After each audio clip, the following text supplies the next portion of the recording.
Hello, how's everybody doing today? Welcome on in. Welcome to the shit show.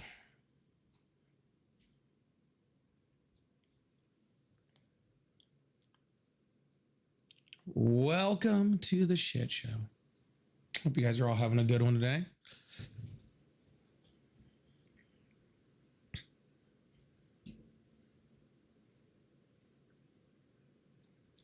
Hello, hello, hello.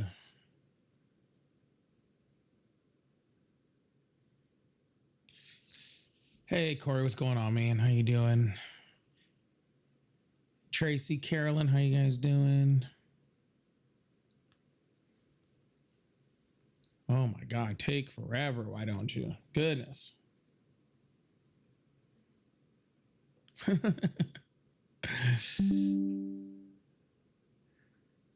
All right. Sorry. I forgot to bring up one thing, and of course, it's going to be the most annoying thing.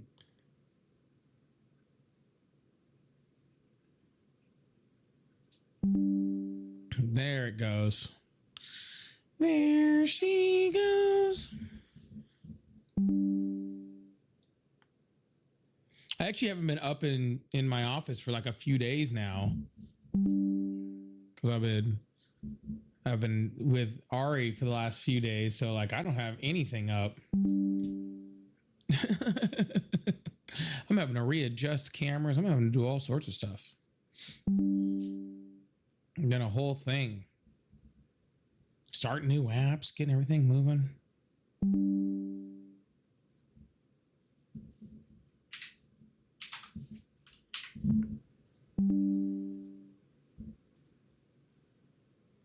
There we go.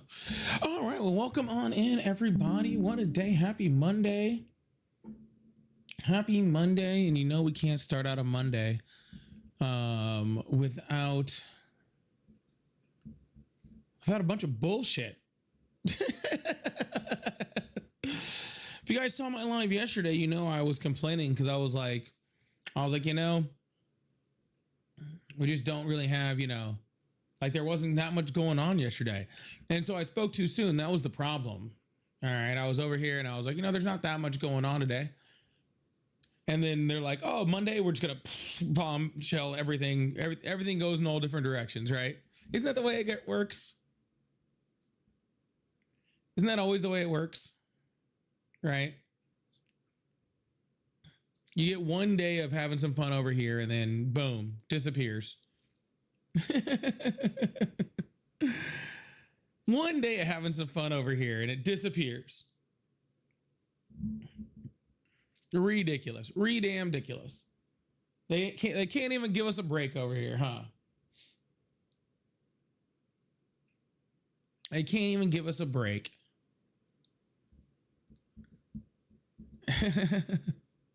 It is, Corey. That's exactly how it goes. That's exactly how it goes. That's exactly how it goes. But that's okay, because that gives us so much stuff to talk about today. That gives us so much stuff to talk about today. I mean, we usually have stuff to talk about. We got some extra stuff to talk about today. So as you guys are coming in, please hit that like button, hit that follow button, hit that subscribe button, do all the things with the stuff, with the live gift goals, with the chatting, with all the things. Okay. Do all the stuff with the things. Muzz King, thank you so much for becoming a super fan over there. Thank you so much for that. I really appreciate it. Also remember, yeah, there's memberships and super fans and tiers and all sorts of things. There's tiers and all sorts of things, right? What happened today? Well, we're about to get into it. All right. We're about to get into it. That's what we're doing here. that's that's the game plan, to start talking about it. That's the game plan, to start talking about it. All right. It'll be for some fun. It'll be for some fun. All right. Well, where do we want to start? Where do we want to start? Can we have a group cry first? I mean, I'm always down for a good group cry. We're going to bring it all in for the real stuff?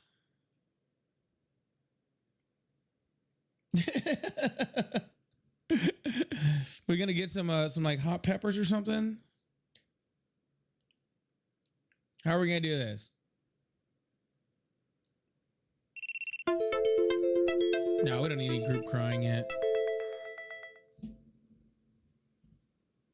We'll see who this person is. I wasn't going to take up callers yet, but we'll see if anybody's good.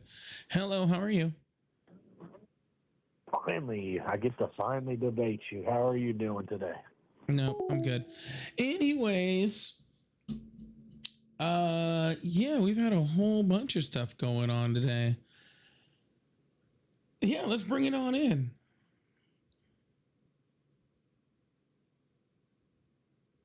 Let's bring it on in, guys. We're gonna play My Immortal by Evanescence. I'm gonna go see them. I'm gonna go see them this year. I already have tickets to their concert. Funny enough, I'm gonna go see them for the first time this year. Ari's already seen them. I've never seen them. So, anyways, how's everybody doing today? Did everybody catch the lives today? Everybody catch my videos today? Make sure you guys are checking that stuff out too. All right. Well, Donald Trump is back to threatening NATO. Did you guys hear about that? Donald Trump is back to threatening NATO. We knew that wouldn't last very long, right? We knew that wouldn't last very long. Apparently, Donald Trump thinks that he should be able to attack a country without letting NATO know, and then expect NATO to come to their rescue. Tell me what kind of sense that makes. Tell me what kind of sense that makes. And it's really just starting to all come together too, right? Because it follows Pete Hegseth's comments about, the closing of the Strait of Hormuz to begin with, right? Where the reporter asked him, they were like, hey, why didn't you plan for Iran, closing the Strait of Hormuz? Did you guys not plan for that? That doesn't make any sense. And Donald Trump's on there saying, I didn't expect them to start bombing Gulf countries. I didn't expect them to start bombing Gulf countries. That's crazy. So what you're saying is we didn't plan for anything. So what you're telling me is we planned for nothing, right? We're like, oh, we're going to need our allies' help. But let's not ask our allies if they're willing to help us before we do it. Let's whine like petulant children if they don't help us, but not actually ask them if they're going to help us before we start.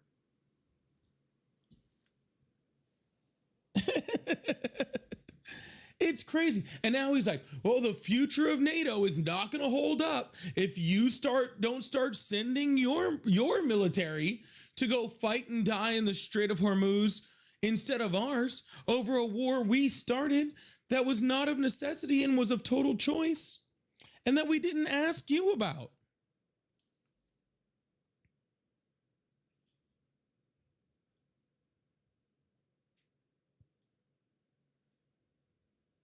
Oh my goodness. You're going to be like this today?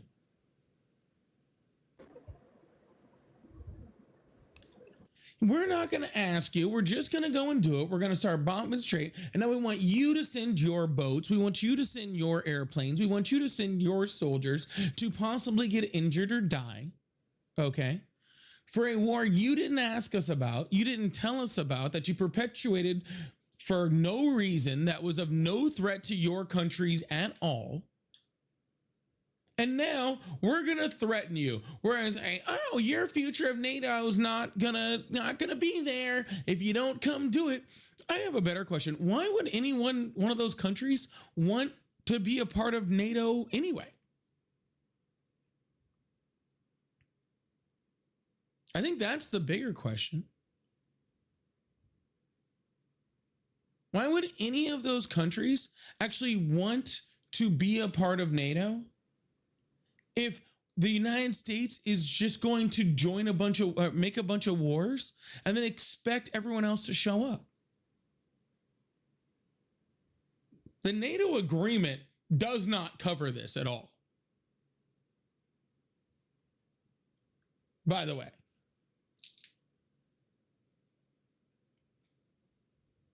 the NATO agreement doesn't cover this at all. The NATO agreement covers if you're attacked, right? If you're attacked, if any of the NATO countries are attacked, there is a requirement for the countries to come to their rescue. But there's not a requirement for them to come to your rescue if you're the one who is doing the attacking.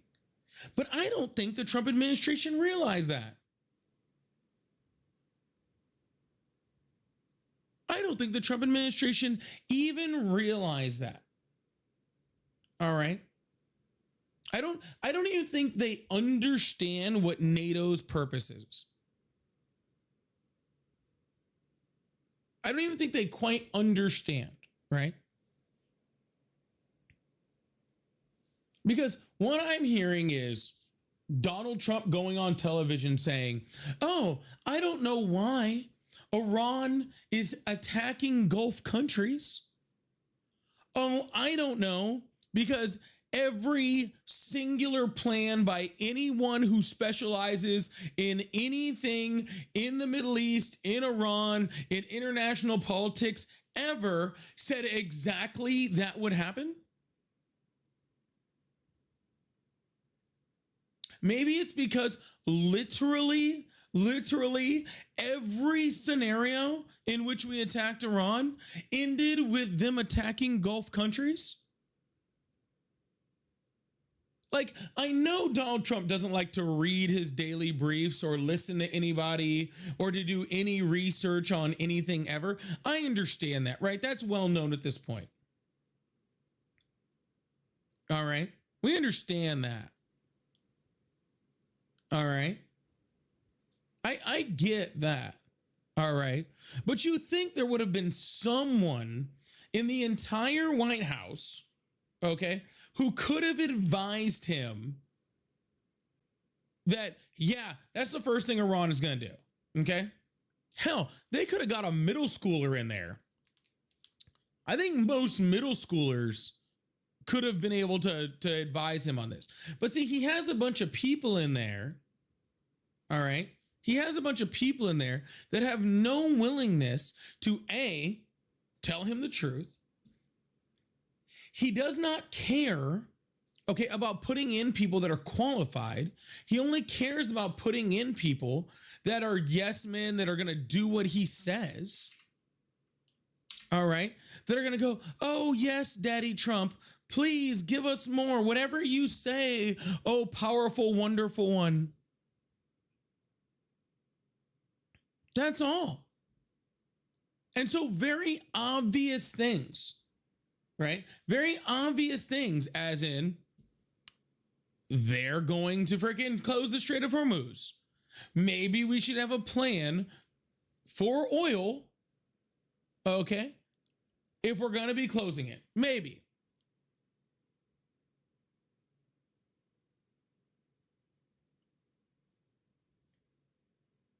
Maybe. I don't know. Maybe, all right, We should plan for these sort of things, right? Maybe we should let our Gulf allies know, let our NATO allies know. So we know what we're getting ourselves into before we get started. But no, we can't be bothered with any of that stuff, right? Just like we can't be bothered, okay? Just like we can't be bothered with making sure that our intel is good so we don't bomb schools.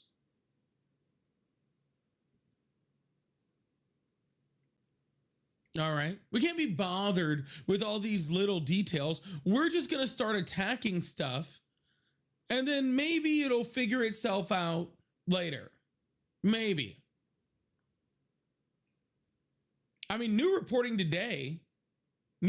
exactly today says that over 200 troops have been wounded. 200 US troops have been wounded since this thing started. And we're just over here flying by the seat of our pants, not even pretending. Okay? Not even pretending that we know what we're doing, that we know what we're doing.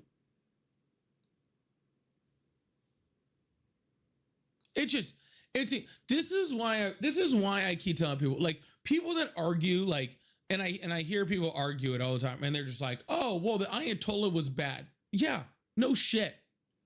The Ayatollah's been bad for a long time. Okay? Does this administration have the competency, okay, to do anything to stabilize that region?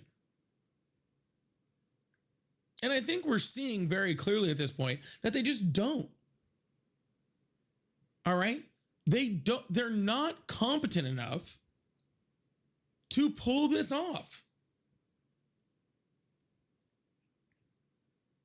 Right? And they're showing it every single day. Did you see that video? Did you see that video of Pete Hegseth when he was asked, right? When he was asked, well, why didn't you plan for the closing of the Strait of Hormuz? And he was like, well, we planned. And like, you could tell he was just stunned. Like, you could tell, like, before this attack, he didn't even, like, he hadn't even heard of the Strait of Hormuz before this attack. Like, they sent missiles over it, and then they were like, yeah, we're sending missiles over the Strait of Hormuz, and he was like, where? Where are we doing that?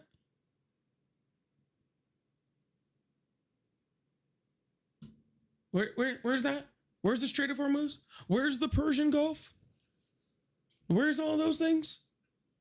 Sorry, I was too busy checking out my curtains this morning to read my briefing, and you know I failed geography in freaking high school, so I have no idea what we're talking about. Absolutely nuts. Hello, how are you? Doing good. Awesome. How old are you? 35. Awesome. Do you still support Trump? No, I just was calling to say, what in the hell are people doing in the world? Shouldn't be supporting him for jack shit. All the crazy stuff they're getting us into. Just want to say I appreciate you and keep doing what you're doing. Thanks a lot, man. I appreciate you. All right, y'all. Well, hey, if you guys still support Trump, you guys can call in on the number that's above my head or next to me on the screen or any of those things. And we can have a conversation. Hello, how are you? Depends. How are you? Depends on what? Whether the pedophile is still in our White House. Well, he's there, so I guess you're not doing too great. Well, he's still there. So yeah, must not be doing too good. Yeah, he's still there. I'm telling you, every time Donald Trump does another military action, I'm like, how many times is he going to be in these files? Right? Like, how many times is he really going to be in these files? If like this is what it takes. Like it must be all the times. Right? It must be all the time. Literally all the times.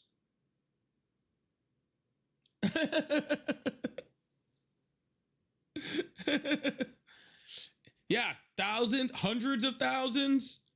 Like I'm telling you, we're gonna have to stop calling them the Epstein files and just start calling them the Trump files.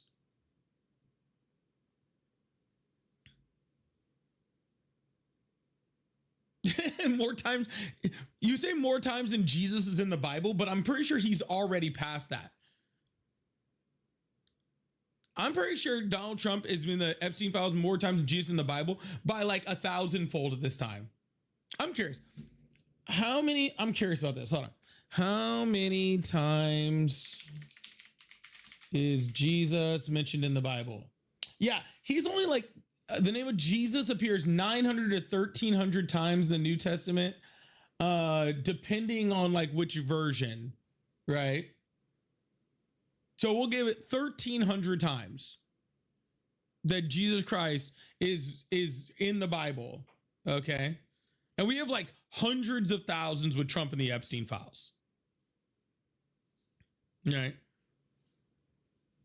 So for all those people that are Christians and are Trump supporters, right? All those people who are Christians and are Trump supporters, right? Who come over here trying to fade me with some shit, right?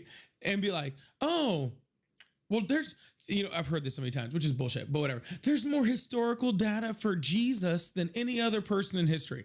Well, if Jesus is mentioned 1,300 times in the Bible and there's more historical data than that, for him than anybody else, then how much historical data do we have for Trump being with Epstein? Just out of curiosity.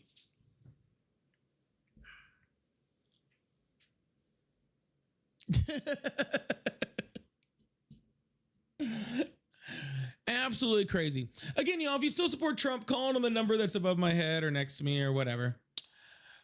Hello, how are you? All right, goodbye.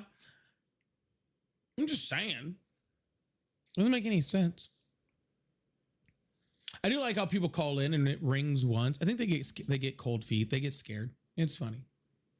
Well, in a major blow to anybody who supports RFK, all 11 of you, okay? All 11 of you, okay, that support RFK, all right? Huge blow to him today when the judge ruled that his new schedule for childhood vaccines, that he set out that just pretty much meant kids weren't getting vaccinated anymore. When that whole schedule got shot down by a judge today.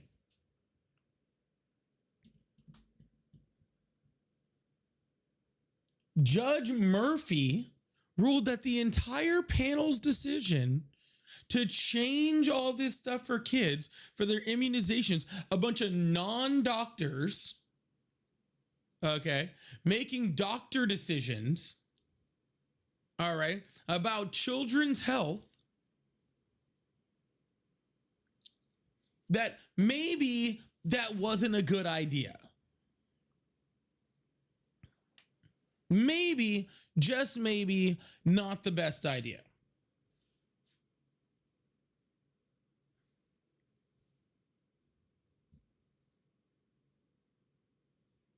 Strange, huh? I honestly didn't think a judge was going to stop it, though. I'm not even going to lie. It even kind of surprised me. And it still has to go to the Supreme Court, and I'm sure it will, and who the fuck knows what they're going to do. I don't know. I think Donald Trump might have put might not have done too well. Right? I think with his little State of the Union where he's over there trashing the Supreme Court might not have been his best play. What do you guys think? Hello, how are you? I'm good. How are you? I'm excellent. How old are you? I'm 41. Awesome. Do you still support Trump? Hell yeah, I support Donald J. Trump. That's weird. Okay. Why is that? So right now you were talking about RFK. and these doctors that weren't giving doctor advice, kind of like Bill Gates, right, with the whole vaccine. He was in the whole Jeffrey Epstein. Did you read those files? Jeffrey Epstein and I Bill didn't Gates, listen to anything Bill Gates they're going said. to have Sir, you were COVID, listening. Just out of whatever it curiosity. was. Did you Hold read on. those files? Hold on, sir. You were listening to Bill Gates on vaccines. That's not very smart. I didn't, but he was part of the CDC. If you didn't know, and I bet you got the vaccine and I didn't. Bill Gates was part of the CDC. Yeah, well, he owns rights to it since he has all that money, right? He owns rights to the CDC. Sir, you can't own, sir, you can't own rights to the CDC. Go look if Bill Gates is part of the CDC and how much rights he owns to it. He can tell you what to do, bro. He basically told you to go get a vaccine. How do you buy rights to the CDC? I don't even. How would you even go about that? I don't know. How do you own rights? Didn't even know, bro. Sir, how do you own rights to a government health agency? He has the money to control the CDC, bro. What do you mean? He has the money to control it? The few followers were telling you during COVID that this guy was doing that, and you guys still ran to go get the vaccine for the deadliest virus in the world, right? Because you Sir, you're trying to change the subject. Stay on topic, okay? I'm still trying to figure out how Bill Gates became part of the CDC. That's what intrigues me right now, okay? Yeah, that's something you don't know, right? Because you talk about. You're right. I do not know it because you just said that Bill Gates owned rights to the CDC, and that doesn't exist. What doesn't exist? You can't own rights to the CDC. Go research on yourself and see how Bill Gates has a lot to do with the CDC. Go look it up.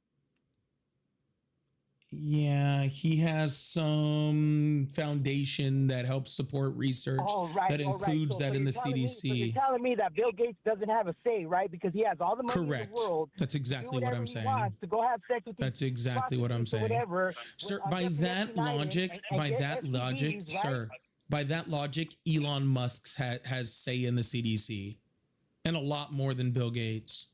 No, not the CDC. No, you're saying he has all this money so he can control everything. Nothing to do with the CDC. Oh, gotcha. So just a second ago, Bill Gates controlled the CDC because he had money. But now when Elon Musk has money, he has no control over the CDC.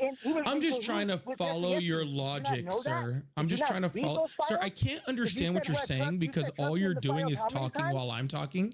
And if you're talking while I'm talking, then I can't hear you, no matter how much you keep yapping. Okay? So if you want me to hear what you have to say so I can respond to what you say, I would advise you to start talking when it's your turn to talk and not in the middle of my sentence. Okay? Cool. Appreciate that. Sir, there's a Bill Gates and Bill and Melinda Gates Foundation, okay, that donates money to help with CDC research. That doesn't mean that he has control over the CDC. I don't know where the heck you're getting that from. Do you have a place where I could find it, sir? I'm going to tell you how I found it because of the Q drops told me. The Q drops told me how Anthony Fauci. Oh, here we go. Haven't heard that in a while. Me, right, but I'm not going to interrupt you, right? I wasn't interrupting you, sir. I was actually being an active listener. I just said, "Oh." Yeah, so I'm a hardcore QAnon. That's why I believe what Trump says because in the Q drops it told us exactly what was going on and what's going on right now. Okay.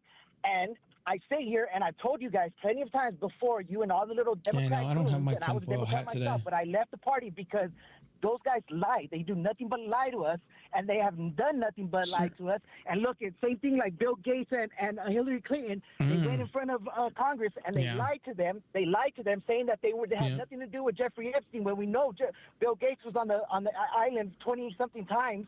He was on the Lolita. Sir, I don't give a shit about Bill Gates, sir. Girls. Sir. And you guys sit there and you guys believe these people. Sir. I don't give a shit. If Bill Gates did some fuck shit, put him in prison. You're the one still supporting Trump. I don't support Bill Gates.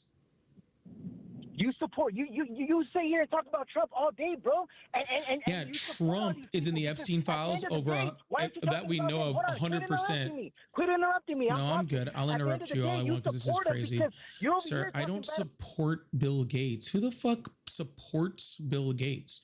You're the one who just said you support Donald Trump when literally he was best friends with Epstein, used to ride on his plane, is in the files like 100,000 times in just the unredacted, in the freaking redacted versions. Who knows how many times in all of them, right? I think we lost track at a certain point. Okay. You're the one supporting the guy on the child sex trafficking island. All right. Not me. Yes, you're lying to everybody, bro, because in the Q drops it told us that all these goons, Anthony Weiner, you have Anthony Weiner who. Sir, why are you talking about everyone that's in the Epstein files except for Donald Trump? Lies, bro. You're lying to the people, bro. You're What straight did I lying say to them. that was And a the only lie, reason sir? Donald J. Trump Sir, is in what the did I files is say that because was a he's the lie? one who ratted Sir, on I'm gonna Jeffrey mute you. Epstein from Mar-a-Lago because they kicked Yeah. him out of Mar-a-Lago. Yeah, And you're going to tell me sir. they didn't kick him out of Mar-a-Lago once they found out what he was doing? Correct. You're sick, Actually, bro. the Epstein You sit files here actually and you showed that support he this. had contact with that Jeffrey Epstein for years and years and years and years after he claimed to have kicked him out of Mar-a-Lago. Yeah. So literally the Epstein files prove that that's not true. When these Jews were using freaking guys for fucking transgender freaking science research, bro. You're sick, bro. You say Bro, you're going to need to breathe, okay? It sounds like you're about to hyperventilate.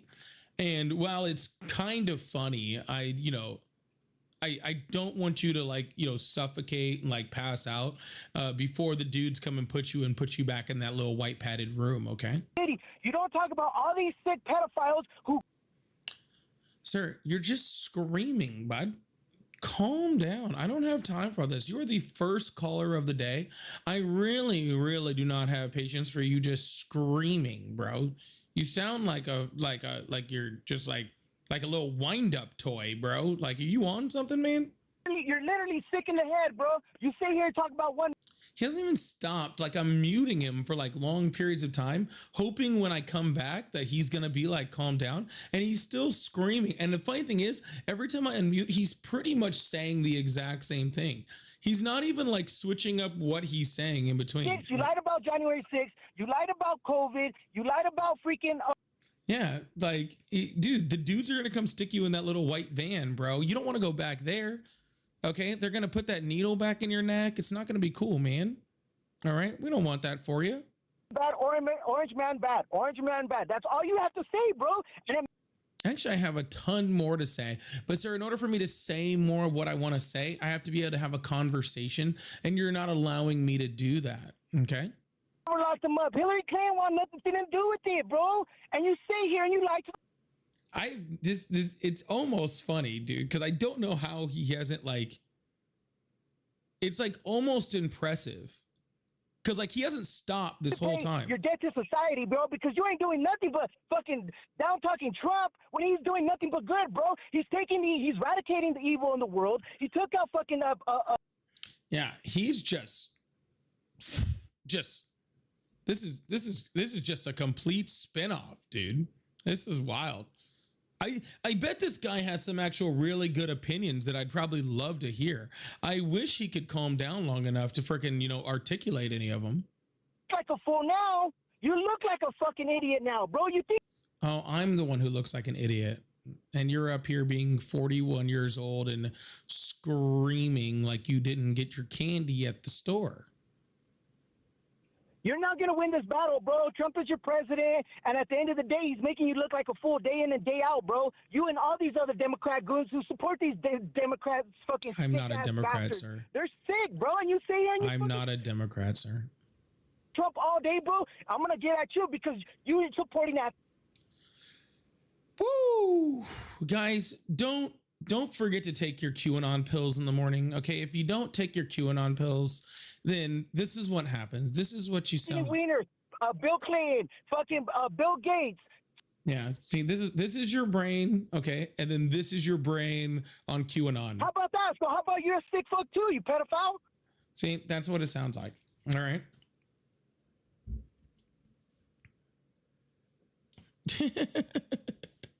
What did I do now?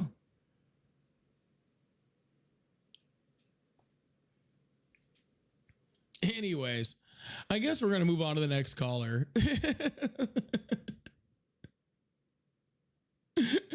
Oh my goodness. We're going to try to get this thing going. Yeah, that was exhausting. I don't know what that was about.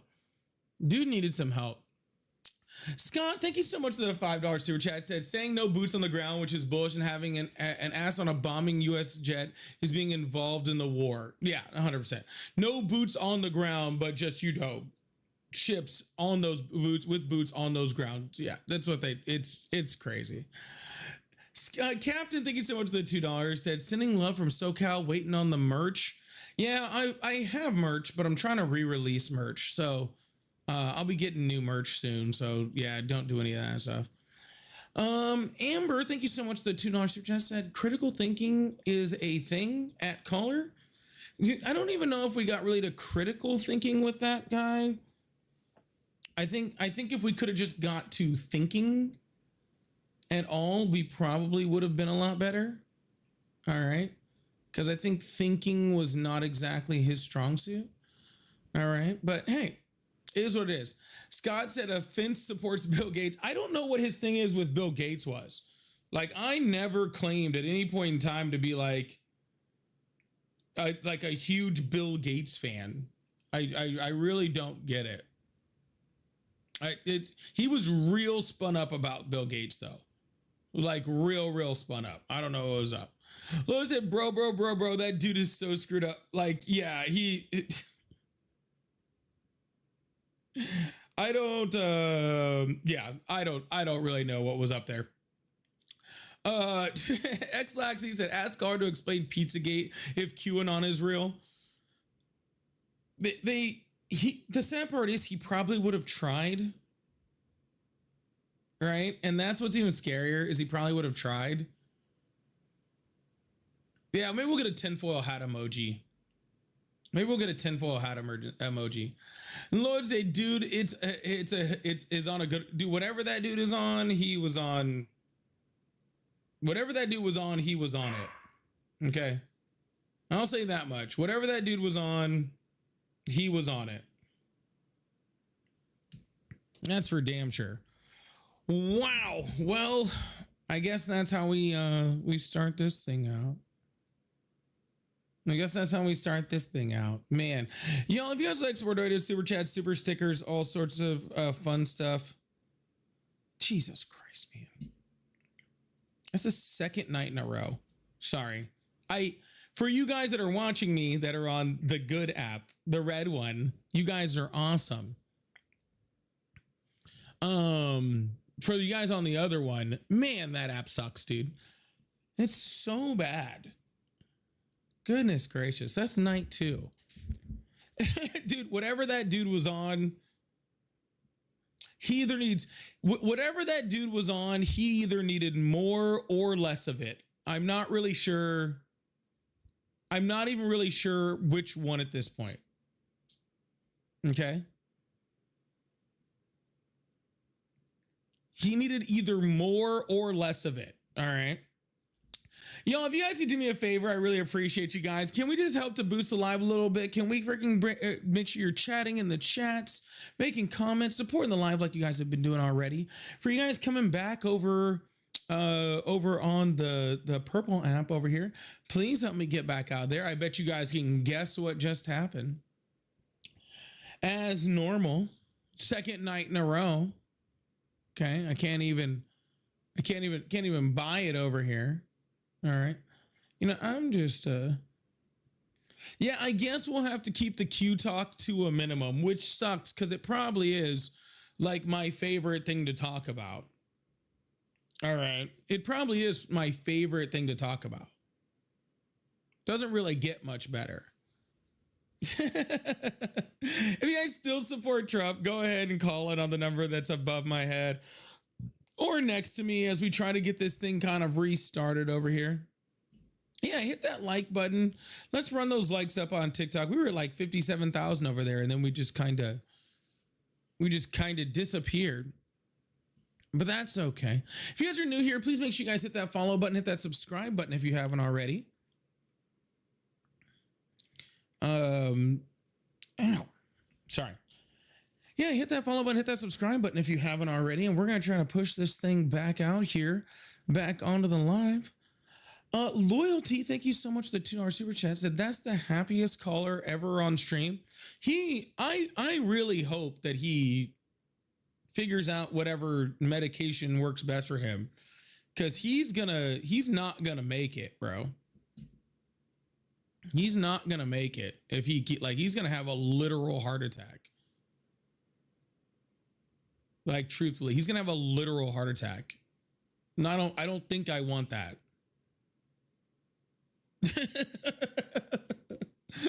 I've never heard someone so passionately talk about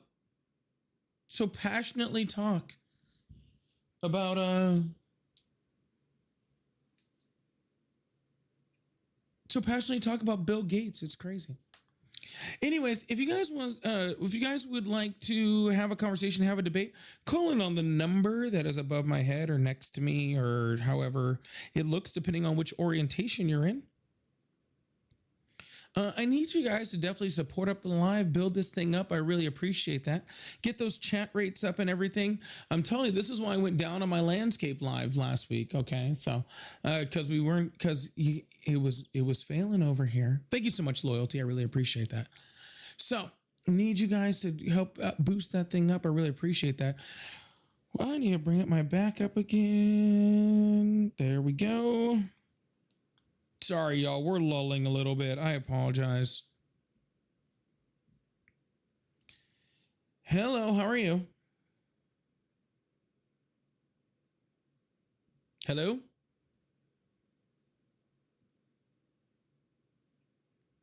Hello?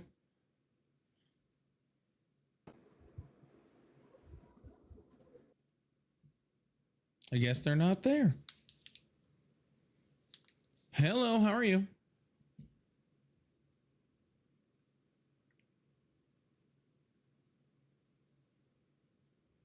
What is going on here? Oh, hold on. Never mind, that was on me. Hello, how are you? I'm great. Can you hear me now? Yeah, how old are you? Can you hear me? Yeah, how old are you? I was 27. What year were you born? What year were you born? 1998. All right, that was quick enough. How do you still support Trump? I would say more. Yeah, I do support Trump. All right, why is that?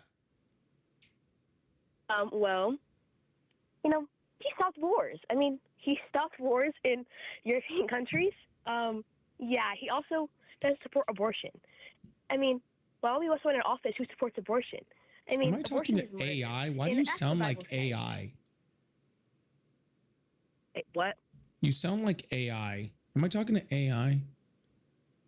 No, you're not. I'm just kind of sick right now. All right. What war in Europe did he stop? Because you said he stopped wars in Europe. Actually, probably not Europe. Probably Middle East-ish. Between Albania. Is that the war in Albania? He stopped the one in Albania, the one that they're like still fighting in? Yeah, he tried to stop it. He tried to stop it. So what you're saying is he's a failure. Well, okay, but hear me out, okay? He is a great man, I mean, why wouldn't anyone like him? I mean, he's one of the most honest people has ever run our country. Yeah, hold on. Actually, I have proof. Hold on. I mean, who wouldn't like Trump? A guy who keeps his word. He's a family. All right, now I just think you're trolling. That was quick to say like 1990 or 90. What do you say? 1998. He said it quick, or she said it quick. I don't know. He or she. They said it quick enough where I actually believed. They said 98. Said 98. Or 99. Oh, yeah, it said 98. The 8, dude, some people just sound young, okay? It is what it is. All right. It's not. It's not my job, okay, to forget. I can't ID them on here, okay.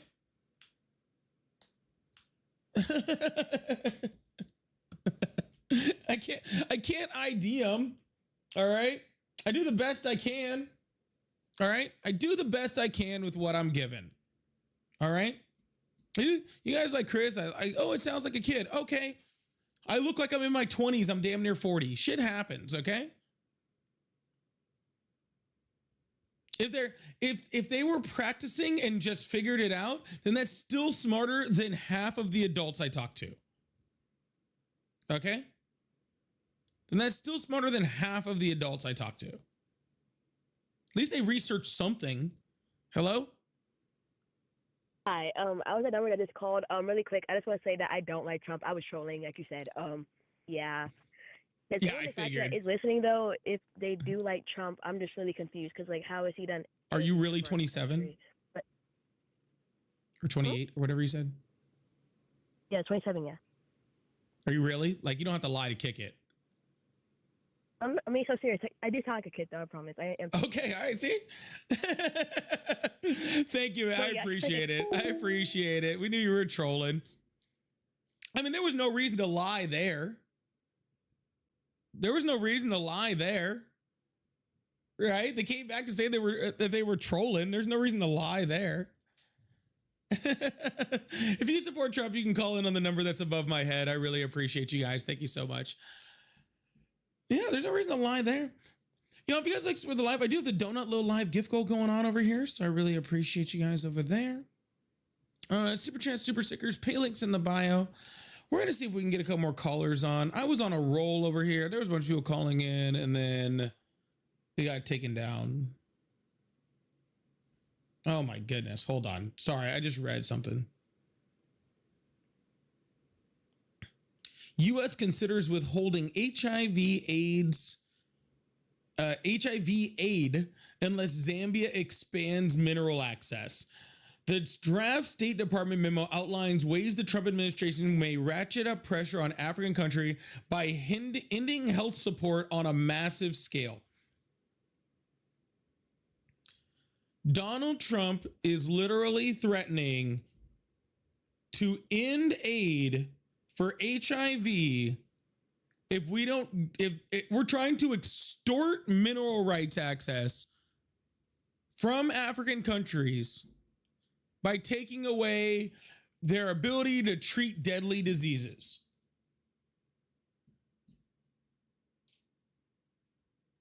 He might actually be the devil. Now, that's a slight on the devil. Hello, how are you? Hello? Hi, how old are you? 28. Awesome. Do you still support Trump? Yes. All right, why is that? I don't know. Okay. I don't know either.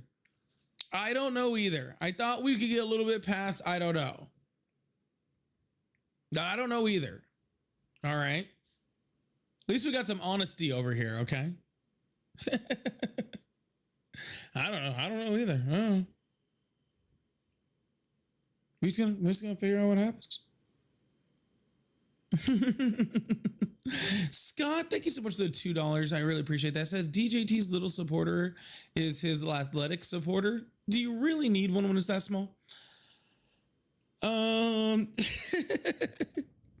It's not like he's gonna be doing anything athletic, you know. But yeah, that's literally like that's some pretty bad shit, dude. Like, I mean, I know Donald Trump does bad shit all the time, but that's like super bad, right? Hello, how are you? Hi, doing well. How are you? I'm fine. How old are you? 25. Awesome. Do you still support Trump? Actually, I don't, and I know I'm so sorry. I know you're trying to look for people. My bad. I tried to get on contact with your other thing that you were doing when you talk to people. I just have a quick question. My only question is, like, what are your thoughts exactly on what he's doing? I just heard you talk about the whole HIV thing, which is diabolical, disgusting. But what is your whole thoughts on like what he's been doing as of late? Because it seems like he's pretty quiet and only doing things to really like spout rage. Yeah, because he's not well. Okay. Yeah, because he's Well, not like I said, I well. don't- The dude, every I time didn't you wanna take see up too him, much of your time. his skin is falling off in another place. Every single time he talks, he's slurring his words. He can barely talk. He's holding himself up by his podium. He doesn't know where he's at or what's going on. Yeah, that's why you're not I seeing him honestly very feel like much. he might be dying. You want my honest opinion? Well, I mean, he's 80 something. Anyway, Technically, yeah, he's pretty. if old. you want to. He's pretty old. But take care. Thank you so much for answering. I'm so sorry. No worries, man. Take care. Yeah, have a good one. You're describing Joe Biden. Dude, maybe I fucking am. Okay? Maybe I am describing Joe Biden. The sad part is that even if I am describing Joe Biden, I'm still describing Donald Trump.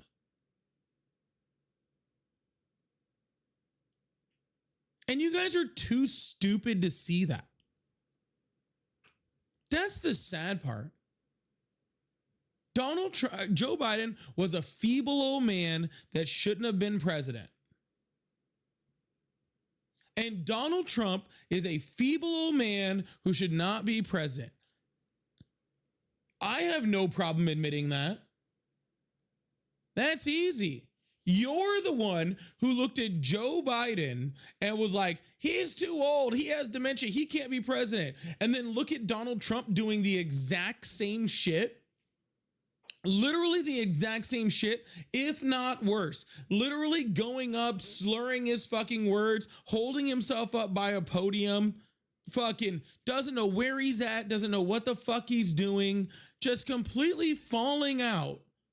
And you guys will still talk about Joe Biden instead of Donald Trump. Y'all are the ones with the fucking issue, dude. You guys literally have some problems, man.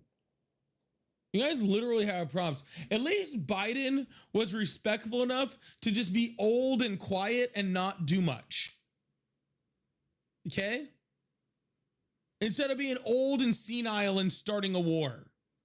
Multiples.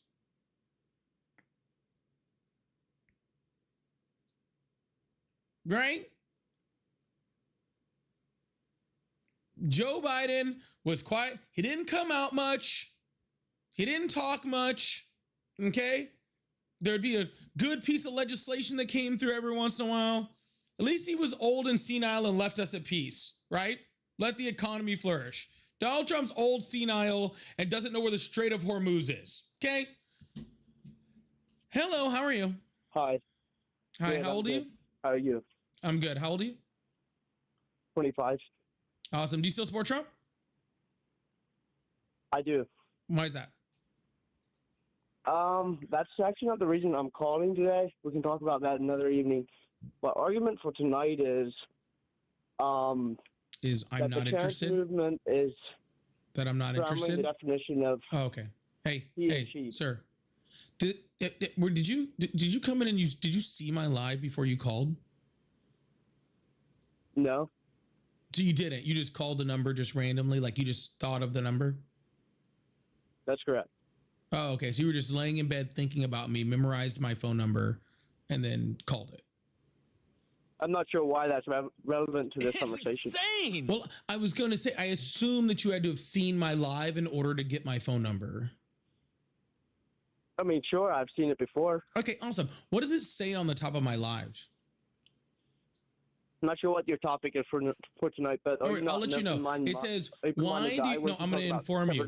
I'm going to inform you. It says, why do you still support Trump? What it doesn't say is pick your own topic and just come and talk about it. So you're closed-minded. You're not open-minded. I'm not open-minded. Sir, all right, let's argue about something different. Which Justin Bieber album do you think was the best? It doesn't really matter to me. No, oh, so you're not open-minded? So you're not open-minded because you won't talk about what Justin Bieber album was the best. Wow, it does to me. See, this is what happens. You're going to hang up on me within the next 15 seconds because I'm making an argument that you can't. This is what happens when you're not open-minded, okay? You won't even talk about Justin Bieber albums, right? It's crazy. We'll talk about Justin Bieber albums. All right, tell me which one you think is the best. It matters to me. Sure, let's talk about your little. All right, which one is your favorite? I don't listen to Justin Bieber. Oh, so you are closed-minded. Wow, that's sad. Well, I guess we have nothing to talk about then. Sure, we can. I have a conversation that we. Sure, I do still support Trump. So what do you want to talk about? Why do you still support Trump? We'll talk about your topic. Oh, thank you. You're going to allow me to talk about my last topic on my live? election that That's we so had, the sweet last- of you. Guy that we had in absolutely destroyed things.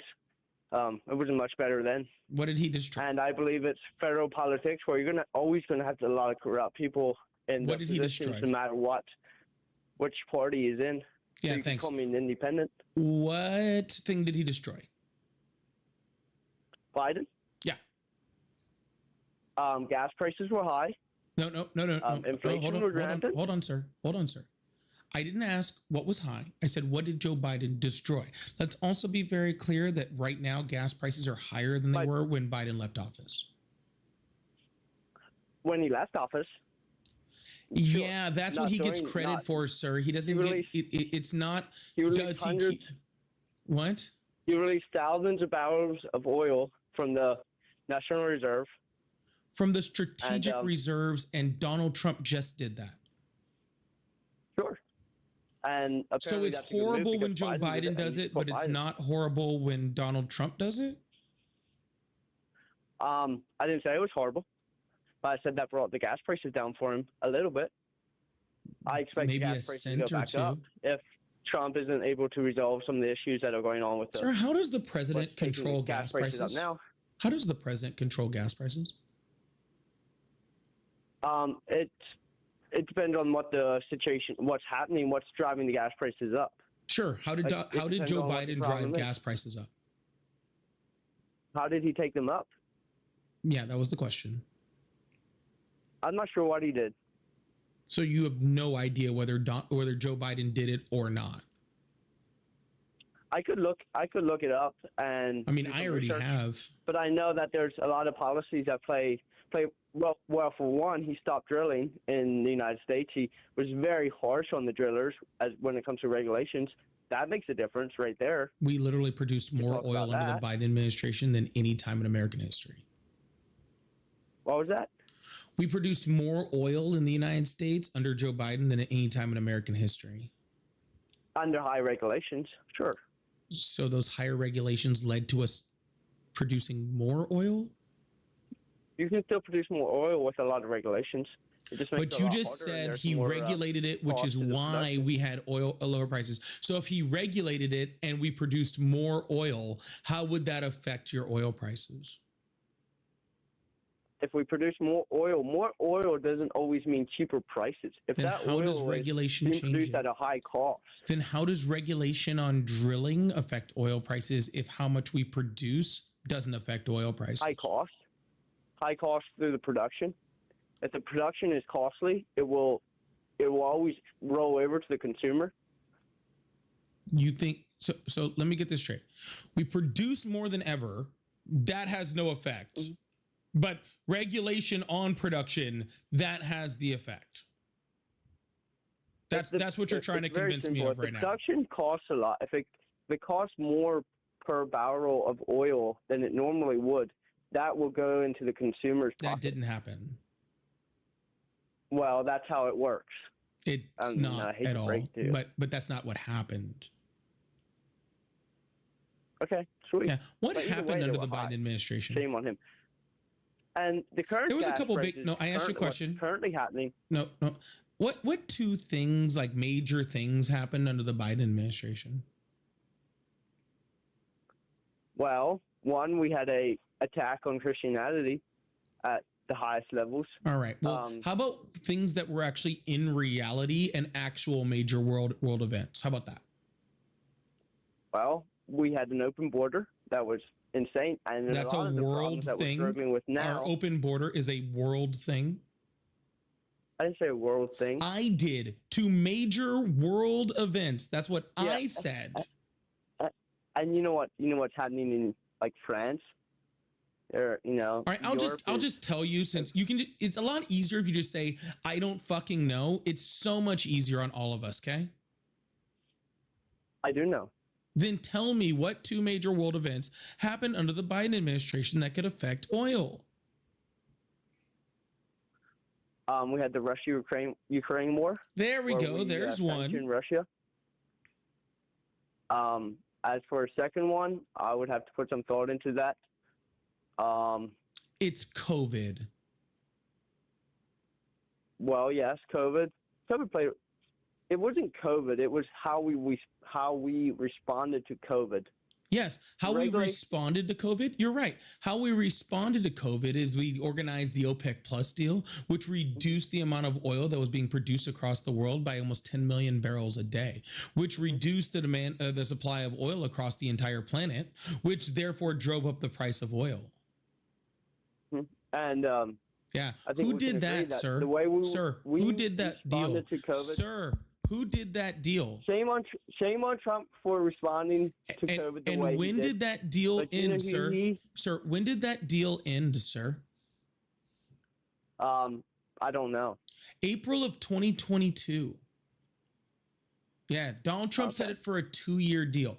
So if Biden came in and we had a reduction of oil by 10 million barrels a day, okay, do you think that maybe that wasn't Biden that was the reason why your oil prices were up? I still believe it was Biden, the reason the oil prices were up. Okay, well then you're just being purposefully ignorant. Sure. Yeah, because literally Donald Trump created a deal, okay, which reduced oil by 10 million barrels, and I think it went to 8 million barrels and 6 million barrels across the length until 2022. Then in 2022, Russia invaded Ukraine, which also created a second thing that then affected oil. And that's why you saw in June of 2022 was the max oil prices that existed under the Biden administration. Two things that happened under the Biden administration. The Biden administration had no control over whatsoever. But how you respond to those things, like you were trying to say to COVID, is actually very, very important, right? How we respond to things like, rising oil prices like that does have a huge effect, right? And how Joe Biden responded is by producing more oil in 2023, producing even more oil in 2024, outproducing Saudi Arabia and Russia, freaking making us more energy independent. We've been in American history. That's how he responded to those things, to ensure that your oil prices went down. And the oil prices went down so far that the entirety of 2025 up until October, Donald Trump couldn't even get his oil prices down that low. He got it down there for 3 months, and now it is again at a 2-year high. Okay, I have a question for you. How do you think Trump did the right thing when he bombed Iran last fall? No. In response to the rise in nuclear enrichment? No. Why is that? Two things. One, the director of national, actually 3 things. One, the director of national intelligence says that the Ayatollah was not trying to build any type of nuclear weapon. She briefed that in March. So his own intelligence that was backed up by 50 other countries said they weren't trying to build a nuclear weapon. 2, Israel has been saying for 40 years that they were 2 weeks away from building a nuclear weapon, and they never have been. 3, obviously it didn't work because they said in June that we obliterated them and sent them back decades. And so therefore we ended their entire nuclear program. And now I'm being told in February that they were already enriching again. I guess we could add a number 4 in there to say that they weren't actually enriching anything higher than like 2-point-something% until Donald Trump pulled us out of the JCPOA. Where are you getting that from? Sir, you didn't even let me finish my sentence, so you don't know what I was going to say. Sure, go ahead. You can't ask me what I'm getting it from until you know what I'm saying. They weren't enriching more than 2-point-something% until 2018 when Donald Trump pulled us out of the JCPOA. Okay, which then we saw inspections up to like 6% in 2019 after he had done that. So if Donald Trump hadn't taken us out of the deal that was keeping their enrichment down, then we never would have been in this situation to begin with. Would you be okay with Iran having a nuclear weapon? No, which is why I was mad about Donald Trump pulling us out of the JCPOA. Are you pro Hamas? Like all the are you just going to jump around to every fucking topic on the planet? Why are you not responding to anything I'm saying? Donald Trump Because pulled there's a us lot of out of the JCPOA, which is the only reason that Iran started freaking Answer my enriching question. uranium. There's a lot of questions that I play a answered role, your that play a question, role sir. into the bigger picture. Sir, I Do you answered your endorse question. do you I endorse the answered your Hamas question. protests in New Nope. York City? It's Yes or my. no? I answered your question. Now it's your turn to respond to it. Okay. How do you still support Donald Trump? Do you support Iran having a nuclear weapon? Let me ask you that question. No, of course I don't. Oh, so, but you still support Trump, which is the reason why they started enriching uranium again. That's not true. It is true. Who's regulating them? Nobody's regulating them. That's the stupid The thing about it. UN was literally regulating them until 2018 when Donald Trump pulled us out I of the knew deal. you would say that. That thing was filled with so Because many it was holes true. that it didn't really matter anyhow. Why does that not matter? Money. We were handing money to them, but they were giving nothing in return. Incorrect. We weren't handing them money. We released sanctions on them, and those sanctions got us not having Iran with a nuclear weapon. That's what it got us. It gave them money. What do they do when they get money? Tariffs. They're doing that right now. Donald Trump is literally not even stopping their boats from going through the Strait of Hormuz. They're literally freaking selling their oil right now to pay for terrorists, and Donald Trump is letting them. You can say that. Either I know, way, because there's it's the truth. a lot of. I believe that he's doing the right thing by bombing them to hell. That has always been the right thing to do. What does it solve? Anybody that disagrees. What did it solve? Tell me one thing it solved. Well, one, it takes the corrupt government. The corrupt government can't operate. Can't do the warfare. They can't. Their military isn't able to work out their orders that the evil Muslims have always been running in their minds. The evil Muslims? Yeah, that's correct. Sir, do you know why there's an Islamic freaking government in Iran? You're asking. I don't understand your question. Do you know why there's an Islamic government in Iran? Why it was put there? Who put it there? Is that the question you're asking? How it got to that point? Yeah. Because of U.S. involvement. Right. So we put the Islamists in, and now you're complaining about the Islamists being there? Well, it has got to the point where we are forced to get involved. How are we forced? Because they cannot, under any circumstances, be allowed to have a nuclear weapon. Sir, Donald Trump is the reason why they started enriching.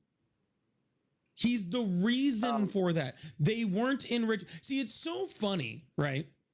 It's so funny because you're like, oh, the deal that stopped them from having a nuclear weapon. I don't like that. But under no circumstances are they allowed to have a nuclear weapon. You somehow pretzel that in your brain, which is crazy. Okay? Donald Trump not only got us out of the deal that stopped them from having a nuclear weapon, but now he's dropped out of negotiations, started using hard power on these things. So now they have no reason not to go get a nuclear weapon after this. They have zero reason not to pursue a nuclear weapon after all of this has happened. Why would they ever enter into negotiation with us ever again about anything after this? Are you aware that Iran had enriched that was a question, to sir. 60% in 2021? That was a question. Why? Can you rephrase your question? Why would Iran ever enter into another deal that stopped them from having a nuclear weapon after we pulled out of negotiations and bombed them because they didn't have a nuclear weapon? I believe that they were working towards a nuclear weapon. That's not what I asked you, so we're going to try for the third time. I need you to listen to my question and respond to my question. Sound good? Sure. Perfect. Why would Iran ever again enter into negotiations and a nuclear deal with the United States if we jumped out of freaking negotiations with them this time and bombed them anyways. And the only reason that we did it was the reason because they didn't have nuclear weapons. I'm a civilized person. I can't respond I can't represent a evil radical Muslim. No, you can just represent a very stupid American. Now answer the question. You're breaking up. No, those are your brain cells, sir. I have a question. I have a question for you. No. In 2021, I said no. Iran had Did you not hear me? 60% enriched uranium. Sir, do you know what consent That is, was or under do the you Biden- guys just never heard that? I said no. That's not how this works, sweetheart. You don't get to avoid my question, make some incredibly freaking horrible, comments about an entire group of people. And then you're going to have me answering your fucking questions. You can fuck all the way off. Okay? The correct answer is that Iran will never most likely ever enter into any type of deal with us whatsoever, which means that Iran is now more likely to have a nuclear weapon thanks to these attacks. They're more likely. Okay? They're more like they were enriching uranium because of Donald Trump, and now they're more likely to pursue a nuclear weapon because of Donald Trump. So when we talk about whether Iran should have a nuclear weapon, I 100% agree that Iran should have should not have a nuclear weapon, especially as long as the Ayatollah is in charge. Okay? But for you to just sit up here and just pretend like this isn't 100% solely and unequivocally created by Donald Trump and no one else, then I don't know what to fucking tell you. Okay? If Iran has capabilities to make a nuclear weapon, no matter who's the president of the United States, no matter what aggression they're under, they will make it. If they don't have the capability, obviously they can't make it. So the only option is except for they they weren't making them under Obama, sir. They weren't making them under Obama because we entered a deal. But in 2021, they had 60% enriched uranium. In 2021, it was because Donald Trump pulled us out of the deal. What about this are you not understanding, sir? We had a deal. They weren't pursuing a nuclear weapon. Donald Trump pulled us out of that deal. They started pursuing a nuclear weapon. Well, I don't know if they weren't pursuing it because literally, but they started enriching their uranium higher. But they still weren't even pursuing a nuclear weapon. The director of national intelligence said they weren't pursuing a nuclear weapon. Donald Trump's director of national intelligence said they weren't doing it. Sure. I'll come back to that and say that there's a lot of things going on behind the scene because they're a third world country where they don't care whether they're never going to work. They're always going to work their deal to their advantage. They don't care if they do things behind the scenes. Everybody works a deal to their advantage. What do you know? Okay. What do you know that the director of national intelligence and the intelligence agencies of over 50 countries didn't know? Can you say that again? What do you know that the director of national intelligence and the intelligence agencies of over 50 allied countries didn't know? I don't know. The correct answer is not a motherfucking thing. Okay? That's the answer to that question, is not a entire motherfucking thing. Okay? So by you being on here trying to say, oh, they were going to do this, they were going to do that, they were going to no, they fucking weren't. Okay? Because you don't know fucking anything. Okay? And all the people who did know something all said it wasn't happening. Okay? So would you say a deal is a very basic? Stop. So just stop. The only reason we're at war is because of Donald Trump. The only reason they were enriching is because of Donald Trump. And all of it is just because of his ego, because he gets his feelings so hurt by Obama accomplishing all the things that he will never accomplish. Okay? Barack Obama's intelligent, good looking, happily married, has kids that love him. All right? Obama is everything that Donald Trump will never be. And to make it worse for Donald Trump, he's black, which Donald Trump freaking thinks shouldn't have never happened, where a black man is so much better than all of him. So what he does is he puts the entire world at risk in order to freaking try to undo everything that Obama did, to the freaking detriment of the United States and the detriment of the world. So if it's very simple to just have a deal in there, why didn't Biden come up with a great deal that you think is so simple? I didn't say Biden had the ability to. Yeah, because he was an old 85-year-old coffin man. That's why. Your president that you support literally has his skin falling off of him. We can talk about the other topic that I wanted to talk about is the trans movement. Nope, not interested. Anyways, y'all, thank you guys so much for being here. Please hit that follow button, hit that subscribe button if you haven't already. I really, really appreciate you guys. Thank you so much. We're going to keep this thing going, keep this thing moving. If you still support Donald Trump, you guys can call in on the number that's above my head or below me or wherever. I don't know where it's at on the screen. It's all over the place. But make sure you hit that follow button. Make sure you hit that subscribe button. If you'd like to support the live, I do have a super chat, super stickers.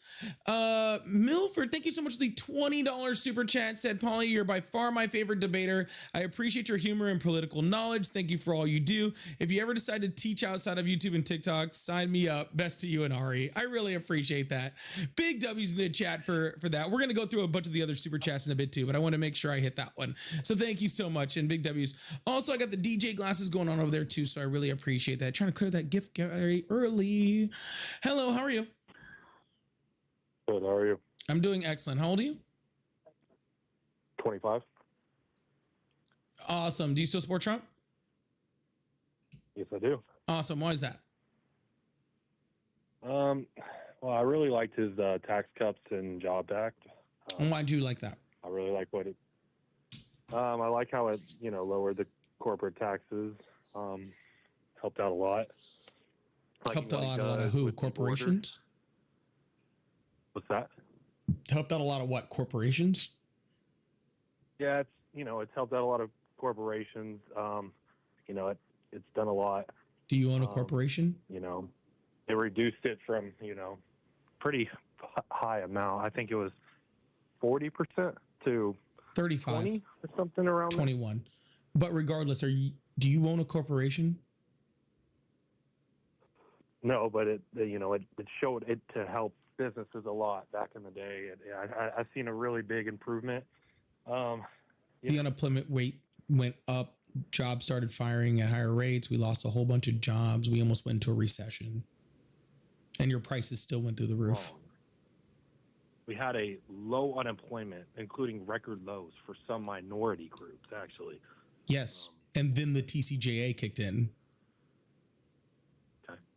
So, yeah, that was when we had Obama's policies before COVID. Yeah, no, sir, we were headed towards a recession. COVID. Sir, we were headed towards a recession before and then COVID. all of this stuff started going downhill. Okay, you are correct. Now listen to what I'm saying. Okay, we were headed towards a recession before COVID hit. We were actually projected to hit a recession before COVID even hit. So you're saying Trump saved us from going to a recession? No, I said that COVID, well, actually we did go into recession, but then everybody just blamed COVID instead of blaming Donald Trump. We were going to a recession anyway. COVID saved Donald Trump. Yeah. That's crazy, man. So I feel that you do not like Biden. Is that your stance? Sir, please don't try to switch the subject. The TCJA did nothing but help a lot of very rich people get a whole bunch richer. Okay, we actually saw a huge transfer of wealth due to the TCJA, and we're seeing it again right now under Donald Trump's new tax policy. The average American, right, with a median household income only saw a reduction in their taxes of about $600, and with the cost of living increases that happened under the TCJA, that $600 was completely eaten up. So the average American didn't see anything. The only thing the TCJA did was freaking make sure that Jeff Bezos and Elon Musk and, Mark Zuckerberg got a whole bunch richer, right? Which I don't understand why we should be doing that. Actually, if we look in the past in history, when you see higher corporate tax rates, you actually see a strengthening and an enlarging of the middle class. So the middle class is the problem then. How did you take what I just said and then respond with that? My brain does not work in a way where you could just hear, like, where literally what I said and your response, like, I need help. Not that good. What? Sounds bad it sounds bad over here. You're not picking up clearly on the other end. So, are you talking to your own brain cells right now? I like his America First trade policies. We're just going to ignore everything about the TCAGA and how bad it was. Okay. That's your second time trying to pivot, so I guess I'll let you do that. Go ahead. What are you trying to pivot to now? Yeah, I like his American First policies. He's always trying to put America first, how he renegotiated the North American Trade Agreement in the United States. I like how he does that. He imposes tariffs on some imports, like China. I don't think China should allow slave workers to work. And I think, we should have tariffs on those type of companies that are allowing that. I don't think that we should allow people that are working pennies on the dollar to benefit on American money. Man, there's so much to go with right there. First of all, Donald Trump didn't have a choice but to renegotiate NAFTA. It just expired under his term. He didn't have a choice. He negotiated it to the USMCA. Yeah, USMCA. And Donald Trump called that the worst trade deal in history. Okay. So you're saying you're happy he did it, but literally Donald Trump said it was the worst trade deal in history and doesn't know who the heck said it. Donald Trump tariffed every single country, including countries that didn't have. Sir, 1 second.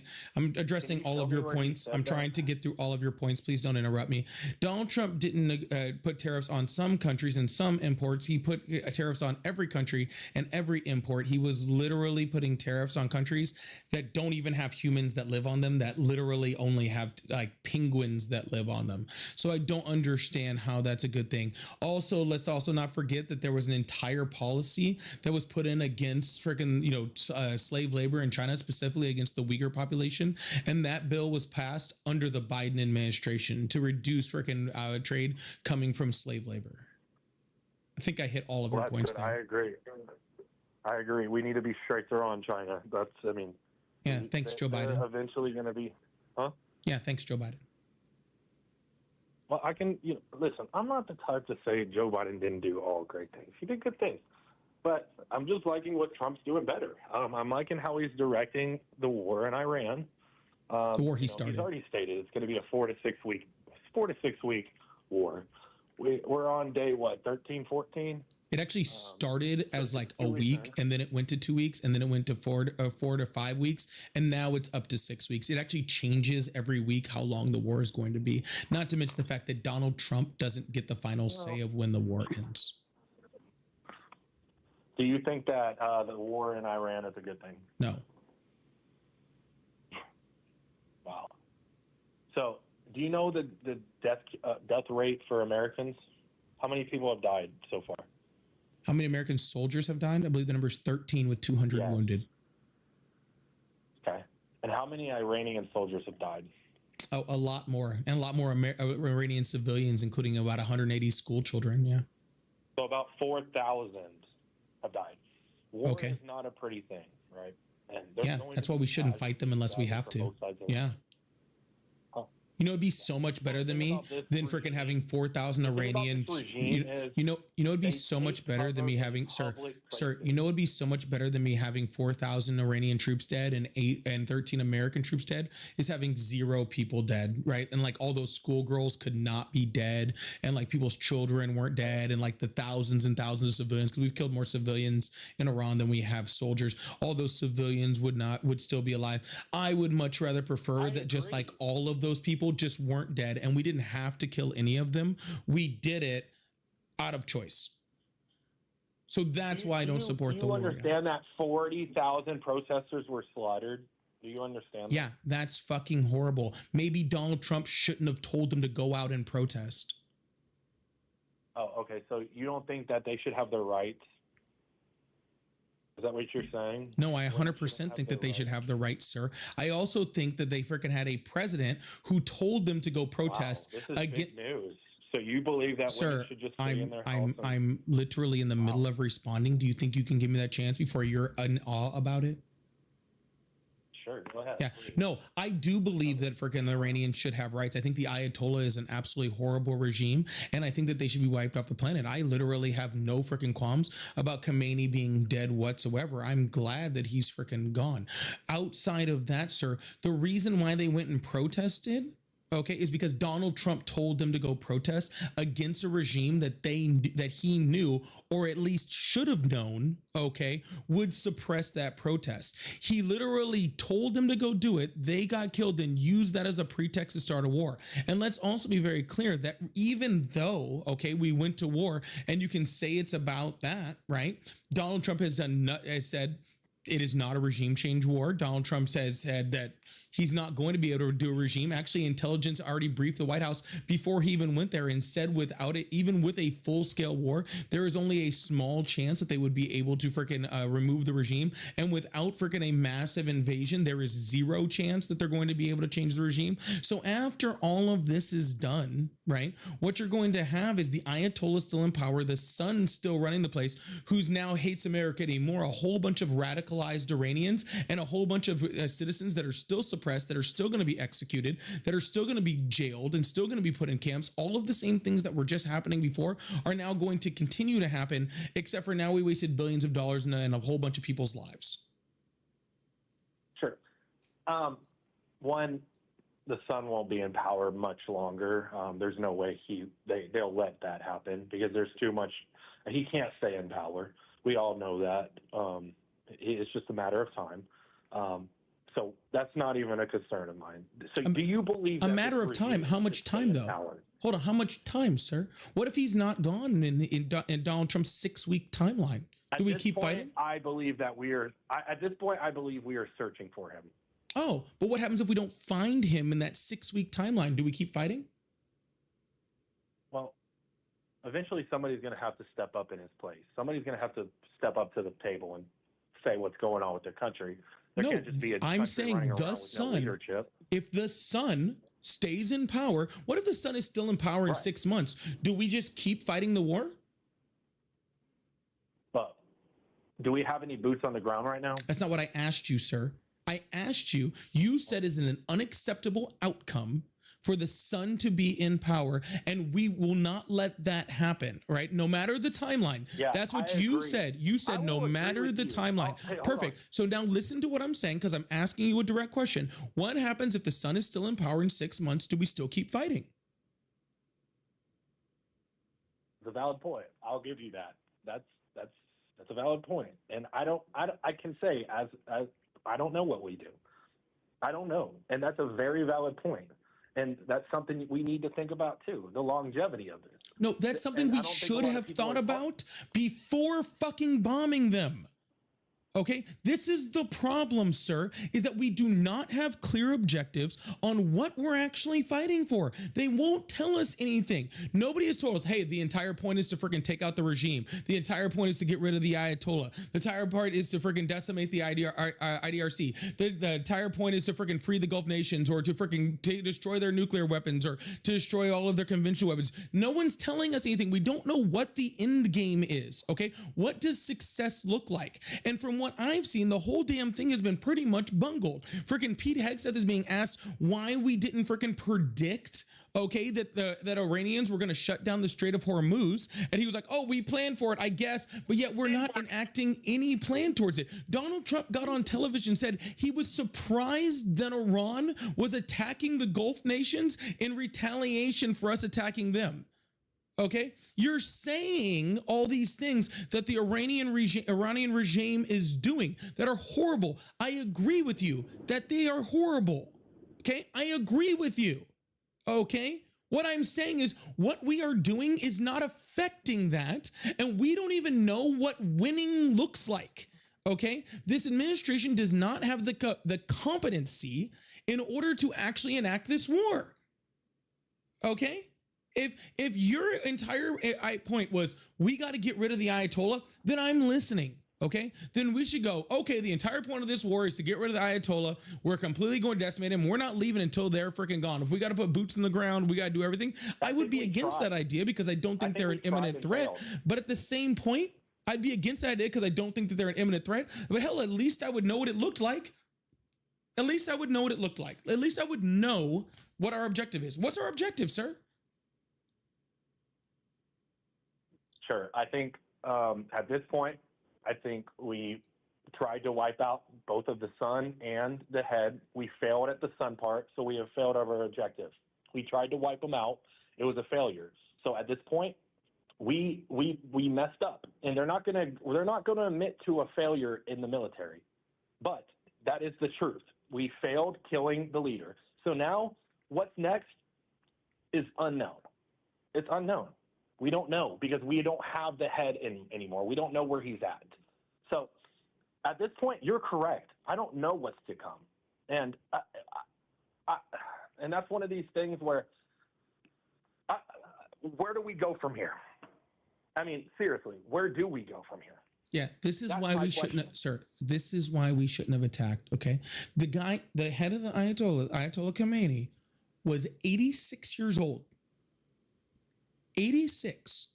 Okay, they had already planned for him to be dead because he's 86. Him and every single one of his leaders and his entire cabinet had 4 lines of succession behind him. Okay, 4. All right. All just one more radical and crazy than the last one. Okay. One more radical and crazy than the last one. All right. You don't take out these regimes. The entire point of regimes like this is survival. Okay. And I think that's where people just get so confused. They don't like people are like, oh, they're not winning this war. They're not trying to win this war. They're trying to survive, and they're trying to make it as painful on everybody across the world as they can. And in that, they're succeeding. Okay, they're disrupting trade. They're disrupting the oil supply. They just hit a freaking UAE oil depot today. They just hit the Dubai airport. They are disrupting the entire world supply of oil, right? And they're surviving, right? I don't even know if this son is in the country, okay? I don't know. Hopefully our intelligence does someplace. I don't know, okay? But guess what? If that guy's gone, the IDRC is still in control, dude. And they're just going to put somebody else in that is going to do the same things. People are still trying to protest right now. They're being jailed. They're being executed in Iran right now. Okay. That's happening in Iran right now. Okay. And do we just say screw it and we've done enough and we leave? What do we do at this point? What at this point? Fuck if I know, dude. Not we. What is there to do at this point? What is there to do? You know what I think will happen? You know what I think will happen? I think that Donald Trump and his administration will make up a fake reason on how we won, and they will leave, and the entire country will go exactly back to the way it was before. That's what maybe not exactly the way it was before. Let's not pretend it's not gonna go back to exactly the way it was before, right? But it'll still be an Islamic state. It'll still be a radicalized Islamic state. It will still be a freaking high oil producing country that still funds terrorist groups. I don't see that changing. So that means that we just wasted billions of dollars in Americans' lives for not much. And then they'll pursue a whole bunch of nuclear weapons. Okay. Yeah, I agree with you on that. Yeah, and so agree. I mean, sadly, I don't know the end of this. Is the sad thing. I think all MAGAs can agree. At this point, we don't know the end of this, and sadly, we got to support our president. We don't. I just, it's a thing. I'm glad that the regime is not going to be capable of nuclear powers anytime soon. They're already talking about maybe going and digging up the sites. That's what one of the one of the regime people said today on an interview, that they might look into going and digging up some of the nuclear sites to seeing the capabilities of them and see if they're still intact. But I think we've done enough damage so far to at least come. I don't know if they saying they don't want to talk, so I don't know what's next. And I don't want to sit here and say I do. I think, in the best opinion, wiping out the sun is the next best thing, because you can't have a leader that has that much hatred. Imagine if somebody wiped out your dad, right? You can't What makes you think the next leader won't do the same thing? What makes you think the next leader we won't have wiped out his dad? I don't think the next leader will have any ties to this family, but we'll see. Yeah. We wiped out a bunch of people's dads, dude. It doesn't have to be the son or a cousin. It can be anyone else in the regime, a son of their minister of defense or something like that, where we wiped out his whole family too. And then he's the next leader. Okay. Like, and this could go over and over and over and over and over. And let's be honest, the next leader is most likely somebody who is even more radicalized due to this attack. Okay. This is why attacks like this don't work. All right. And you'd think we would have learned this in Iraq or Afghanistan or any other times we have tried to do this exact same fucking thing, dude. Shit like this doesn't work. Okay. When we create diplomacy, okay, that's what works. All right. When we bring people into the fold and economically tie them to us. All right. That's what slows down these countries, right? Iran wants to what would have stopped it? What was stopping Iran from being like a future ally, right? That way would have stopped doing, they would have stopped doing all these horrible things. They've pushed down our throats is that they don't want to talk to Trump. They don't want to talk to anybody on the negotiating tables. That's what they're saying. Is like they don't want to talk to anybody. Why would they? They're not trying to communicate. They don't want to talk. They don't want to. Why would they? Talk about anything. Why would they? Were talking to us and we bombed them. Why would they talk? They were talking to us. We were in the middle of negotiations with Iran when we bombed. We were talking to them. Why would we start talking now that you're bombing us? Like if I were them, like why would they do that? Like that'd be like Japan bombed Pearl Harbor and the US president comes up to Japan and is like, "Oh yeah, well now let's negotiate." No, now fuck you. Why would they be if they were willing to talk and then we bombed them? Why would they be willing to talk now? Like just being honest. Why? That's a good point. I don't even know what to do really. Like I don't know. Like I know this looks stupid. I'm just like I don't even know what to say. Like because I didn't even know they were even trying to negotiate. We were literally in negotiations with them. That's a whole different topic. We literally had met with them the weekend before we bombed them. Like our I think it was Steve Witkoff was out there and freaking all of Donald Trump's special envoys to what the fuck ever. We were literally meeting with them. Right. And then we stopped negotiations. And that's the second time we were negotiating with them in June on nuclear deal. And then the next week we freaking bombed them. And then we were back in negotiations with them again. And then we bombed them again. Both times in the last year, we've been in negotiations with sets of negotiations with them twice. And we bombed them both times. And now you expect them to just come and talk? Like, what are we talking about, dude? Like, what are we talking about, dude? Like this is, it's just crazy, man. Like, dude, you can, and let me be very clear to everyone out there. You can 100% be against the Ayatollah, think the Ayatollah was horrible, right? Be glad Khomeini's dead. Okay? Wish for more for the Iranian people. Okay? To wish that we can help them in some way get out of this from outside of this horrible regime and to help them to gain the freedoms that we took away from them, by the way, that we took away from them by installing the Islamist regime freaking 50 years ago to begin with. Because the reason that they're in this situation is because the CIA installed an Islamist regime because we were afraid of the fucking communists. All right. Oh, so hell no. So no, we no, installed. You're doing okay. Now I gotta cut you off because that's a little crazy, dude. Look it up, I don't homie. know about all Look that. it up. I don't. Look it up, bro. This is history.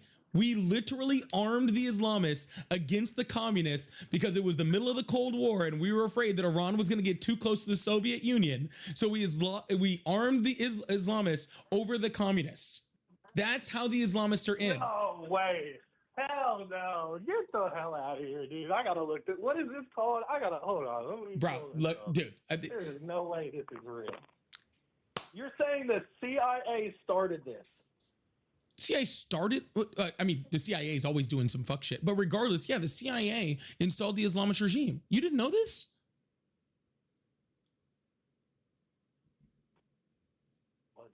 Hold on a minute. Did the CIA start? All right, let's look this up, guys.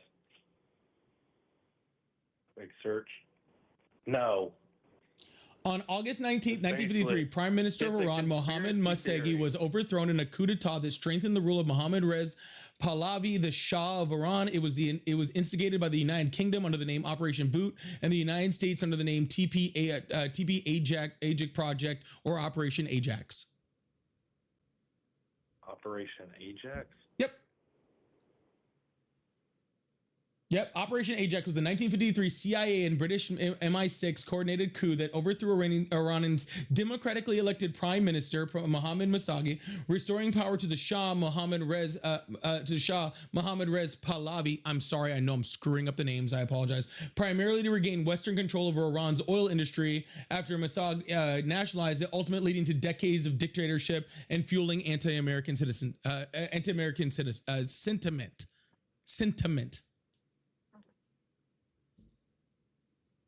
Yeah, this is a little too deep, dude. I ain't gonna lie. I'm a little too young for this shit. How old did you say you were?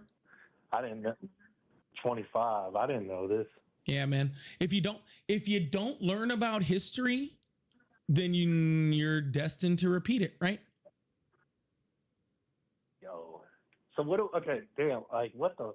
Yo, this is crazy, bro. I'm tripping out. So wait. So what? Yeah, I gotta do some more research about this. This is actually fucking crazy, dog. I'm reading what? All right, hold on, man. I gotta call y'all. Dude, just hung up the phone. Holy shit.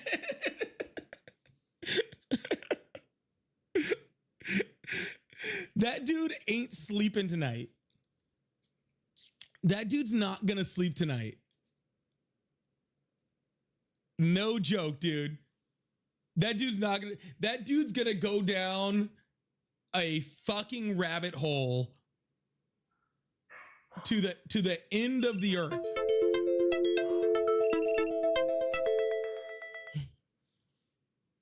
If you guys are looking for good history lessons on stuff like this, well, y'all, please make sure you guys hit that follow button, hit that subscribe button if you haven't already. I really do hope he goes and educates himself. I truly, truly do. But please make sure you guys hit that follow button, hit that subscribe button if you haven't already. I can give you some good history creators too. I can give you some good history creators too. Y'all, if you guys like support the live, I do have Cash App, Venmo, PayPal. They're all at Polypolitics, just like my name. So I really, really appreciate that. Also, I have the live gift goal. I got the hat and mustaches going over there, trying to clear that off the gift gallery. I also have super chats, super stickers, all those things over there. So if you'd like support, I really appreciate that. We're about to move on to the next caller, but before we do that, loyalty. Thank you so much for the $2 I earned. There's the other I bought. I don't know what that means. I lost you. Scott said, wonder why Iran chants death to America. Yeah, I think that guy might go learn for a bit. Loyalty said the Nobel Peace Prize for him. Yep. Scott says, what's wrong with Trump? Simple answer to everything. Yeah, exactly. And thank you so much, Jessica, Cosmic, Jacob, and Jimmy for the jewels. Also, I really appreciate those. And Chris, thank you so much for the $28 over on Venmo. Said, can you ask the pro-war peeps how they were paying for it? Our healthcare is part. Yeah, exactly. Yeah, we can't pay for healthcare, y'all.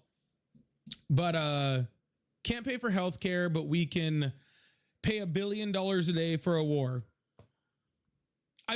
I'm sorry. Like I can't help but to smile just a little bit. Cause like I've been down the rabbit hole he's about to go down. Like I've been down that rabbit hole. And it's a fun one. It's a real fun one. Cause he's gonna start learning about Big Dubs in the chat for Chris. Sorry. Chris with a $28. That was absolutely huge. Big Dubs in the chat for Chris. I've been down that rabbit hole like so many times and you start figuring out and start learning like all the fuck shit that the CIA has been doing.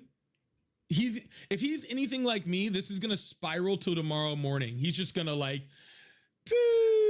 we're gonna get into like freaking Bay of Pigs, freaking overthrowing Central American governments. We're gonna get into Libya, all sorts of shit, man. We're gonna get into South America. It's a fun one. It's a really fun trip. It's a really fun trip. Also, Delissa, if you're still here, if you're here from yesterday, thank you so much for that 10 yesterday that I forgot to thank you for. I really appreciate that. The phone lines are open, y'all. If you support Trump, you can call in. I really appreciate you guys. Kate, thank you so much for the $5. Also said thanks for all you do. I really appreciate that also, Kate. Thank you so much. Oh no, if you guys don't follow, sorry, maybe like super nerd over here, maybe like super nerd, but I think his name is Roy Casagrande. I think is his name. He's this like history professor, dude. Oh my God, I will listen to that dude all day long. Holy crap, he's so good. Hello, how are you? Hey, what's up? Hi, how old are you? 27. Awesome. Do you still support Trump? I do. Awesome. Why is that? Well, I really just wanted to address what the last caller was saying. It seemed like that he didn't have any idea. Like, I feel like Trump was very clear from the beginning of this what the goals were, and as well as Pete Hegseth. It was destroy Iranian proxies, destroy the Iran missile sites, destroy the Iranian Navy, and destroy Iran's ability to get a nuclear weapon. I feel like those goals have been clear since the beginning, and awesome. We're getting pretty close to completion of that. Cool. Can you show me one article, video? I will leave it up to you. Okay. I will leave it up to you. You can pick whichever type of medium you like. Okay. Where they say that within the first, I don't know, 72 hours of the war. It's insane. I mean, I don't want to get into specifics, but you just did. You went into the specific objectives, and I'm asking you where they said that was an objective, because I'll tell you what they are doing, which sounds like. Well, sir, hold on. Let me finish. Let me finish real quick. Okay, go ahead. Yeah, what they're doing, okay, which is exactly what they said. I said they were going to do the day this fighting started, when they gave no objectives. Okay, is that they were going to start saying their objectives were whatever they had already completed. Okay, they destroyed the Iranian Navy and then came back and said our objective is to destroy the Iranian Navy. Okay, like they're doing things, and then once those things are successful, they're going back and saying, hey, actually that was our objective, right? Because if you're saying they attacked to destroy the Iranian nuclear sites, then the first thing I'm going to ask you is, what did we do last June when I was told that the Iranian nuclear sites were completely obliterated and that they were set back decades? They wouldn't be able to create a nuclear weapon for decades, right? Well, I'll ask you, did you watch the press conference from Pete Hegseth and the Joint Chiefs of Staff at the very beginning, day one of the war? That's where they outlined all of these goals. Like they outlined all of these goals. Asking for specific sources, it was right from the top. Yeah, I watched that, and they said something about freaking getting rid of air defenses, which again was something they already did. They talked a lot about, destroying conventional weapons targets, which is just anything that you do in an objective war on the first day. And they talked about a bunch of stuff with keeping them like safe, disarming, ballistic nuclear missiles. But like none of that stuff is like a war objective, sir. I disagree, man. Sir, I think so hold on real quick. Hold on, sir. You really don't have to cut me off because, and be very clear, if the objectives that you just said are the objectives in the war, then my next question to you is going to be, why are we still there? Because we've already done all of those things, according to Pete Hegseth and the Joint Chiefs of Staff. I think we're very close, honestly. From what is being put out, public side, I really think that like the U.S. is very close to achieving all these objectives. No, they have achieved all of those objectives, according to Pete Hegseth, a week and a half ago. I think so. Why are we there? from what's being put out is the Iranian proxies. Like, they're not talking about Hezbollah, they're not talking about Hamas, they're not talking about the Shia militia groups in Iraq or like the Yemen Houthis. I think they've, on Iran, they've hit most of those targets on the actual body, but I haven't heard anything pushed out about them hitting the actual proxy groups. Gotcha. Because that was never an objective. Right and I'm now. letting you know right now, if that's an objective, this war will never end. Well, that's what they laid out at the beginning, is to degrade Iran's ability to project power through their proxy groups. Yeah, that's not that doesn't mean going after the proxies. That just means taking out Iran so they can't give money to their proxies. Those are two completely different things. Right? Well, you can say that. Well, it's not. But, It's not saying it. They said by saying degrade Iran's ability to project power through their proxies. Okay, it's saying that Iran gives money and weapons to their proxies in the region. If they stop Iran they want to stop Iran from being able to do that. Okay, that's what that sentence actually means. Okay, which they haven't done. Right, because Iran is still doing that. The only boats, crude oil boats that are actually getting through the Strait of Hormuz right now are Iranian oil tankers, which means that they're still getting money. Not to mention, apparently they had like some type of idea this was going to happen because they bumped up their oil production prior to even being attacked. So they have like hundreds of ships just sitting out in the water ready to sell their oil, and Donald Trump is allowing them to sell that oil. Well, and China ships are able to get through somehow, Yeah, because freaking Iran said, hey, if you're not going to attack us or help the U.S. attack us, we'll let your boats through. Yeah. Well, I think that just shows it's really a world power conflict. I mean, Iran is a proxy war to fight China, Russia. I mean, same with Venezuela. I mean, it's a big power play. I mean, if you think about it, we're in a world war right now. Through Russia, through what had just happened in Venezuela, through this. I mean, it's a global power war. So Donald Trump got us into World War III, and you're happy about it? I wouldn't say Donald Trump got us into World War III. Excuse me? I would say it was already something that, I mean, the global powers are trying to project influence all the time. No. You just said we're in World War III. Yeah. Who went into Venezuela? Yeah, we've been in World War III. Who went into Venezuela? Russia went into Ukraine. Since Russia went, that's the most ridiculous thing I've ever heard in my life. How are two countries fighting each other a world war? Because if that's your example of what a world war is, then we've never stopped being in a war, right? Well, I mean, it's not just Russia versus Ukraine. It's essentially Russia versus NATO versus, with the U.S. involvement. I mean, but it wasn't. Given none of us have boots in the ground, but there's billions of dollars invested in Ukraine right now. Yeah, that's not the same as a world war, sir. Sir, us giving money to our allies is not a define a modern world war as. Let's define our terms.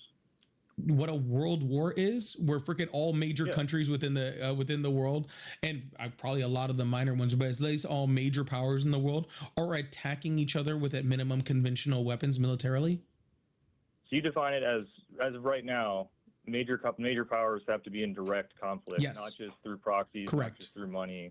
Correct. They have to. Because if you go through proxies, then the Cold War was World War III. I don't define a world war that way. I see it's more, I mean, I don't think by that definition a world war is even possible with nuclear powers fighting each other. Maybe it's not, sir. You're the one that's making the claim that it is, because if you're saying that the existence of proxies and funding through proxies is World War III, then the Cold War was World War III. We'd actually be going into World War IV. Tried to say Donald Trump is responsible for it. So if you're saying it's World War III, then Donald Trump is responsible for it, because Donald Trump is the only one that is a major world power that is trying to project fucking military force against multiple countries. Against countries that you claimed were in it, against Venezuela, against Iran, that you said is freaking by proxy against Russia. You're the one that's, sir, I'm just using your definition. I'm not creating my own. I don't believe we're in World War III. I believe that we could get into World War III because Donald Trump obviously doesn't know what he's doing, right? But I don't believe that we're in it right now. I don't think if you see it as like a global power fight already, then you're just pinpointing and looking at one specific war, when you have to look at everything going on simultaneously to like really understand what's going on like across the world right now. Sir, Donald Trump literally said he solved 7 or 8 wars since he became president. How if 8 wars are all going on at the same time, including one that we were involved in, that Israel was involved in, that India was involved in, that Russia was involved in? If all of those were happening in the same time in the first 6 months that Donald Trump was president, wouldn't that be under your definition of world war? I mean, it happened way before Donald Trump. Sir, they were all happening under Donald Trump at the same time in the first 6 months, according to him. Under your definition, would that not be World War III? Yeah. Okay, so we were already in World War III. Donald Trump ended it in June of last year. What? When did Donald? I don't see what you're trying to get at. He said he ended all those wars. Well, I think what he was trying to get at that he is not. Yeah, I really don't see what your point is. Like, yeah, Donald Trump tried to claim that he ended a bunch of wars. Like, I think that's just pinpointing one example. But my larger point is that this conflict was already going on for here's the a long amount of time. You don't understand my point, which is hilarious because I'm not making a point. I'm literally repeating your point back to you. And you're saying it's confusing and doesn't make sense. You're right, sir. I'm not making a point. I don't believe any of this shit. This is what you're saying. You're saying that if all of these wars are going on at the same time, then when we're in World War III, I'm literally just repeating your point back to you, bud. Okay. So if it's confusing and doesn't make sense, that means your point is confusing and doesn't make sense, which I completely agree with, sir. No, your point was that you brought Donald Trump into his claim that he ended all war. Never mind. It's over your head. It's all good. Okay, we're just gonna leave it there for a second. All right, because I there's no point to explain to you if you don't get it. Okay, what I'm saying is, sir, is that okay? Yeah.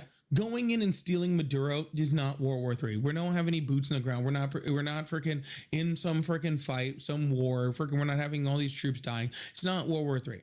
Iran, where it has the ability to turn into a regional conflict, which would end up being World War III, or has the ability to, right, if it turns into a more regional conflict, right, which it totally has the possibility to do, right? If freaking, the Gulf nations start getting involved, and then freaking, or Russia starts getting militarily involved, then it becomes a regional conflict, and that regional conflict can manifest its way into a world war, okay, where we have kinetic freaking military powers attacking each other, right, across the globe. That would completely make sense, right? Like, have you read reports that China is providing intelligence for Iranian targets? I know Russia is.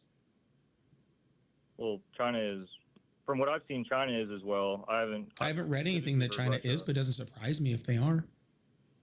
I know Russia is. So would you not? Your point is that you don't think it's a world war because direct powers aren't fighting each other, but I don't think it's actually possible as of right now with 2 nuclear powers to fight each other directly and not escalate. Because so what you're saying is you don't believe it's possible, so you're just going to change what a world war is to make it possible?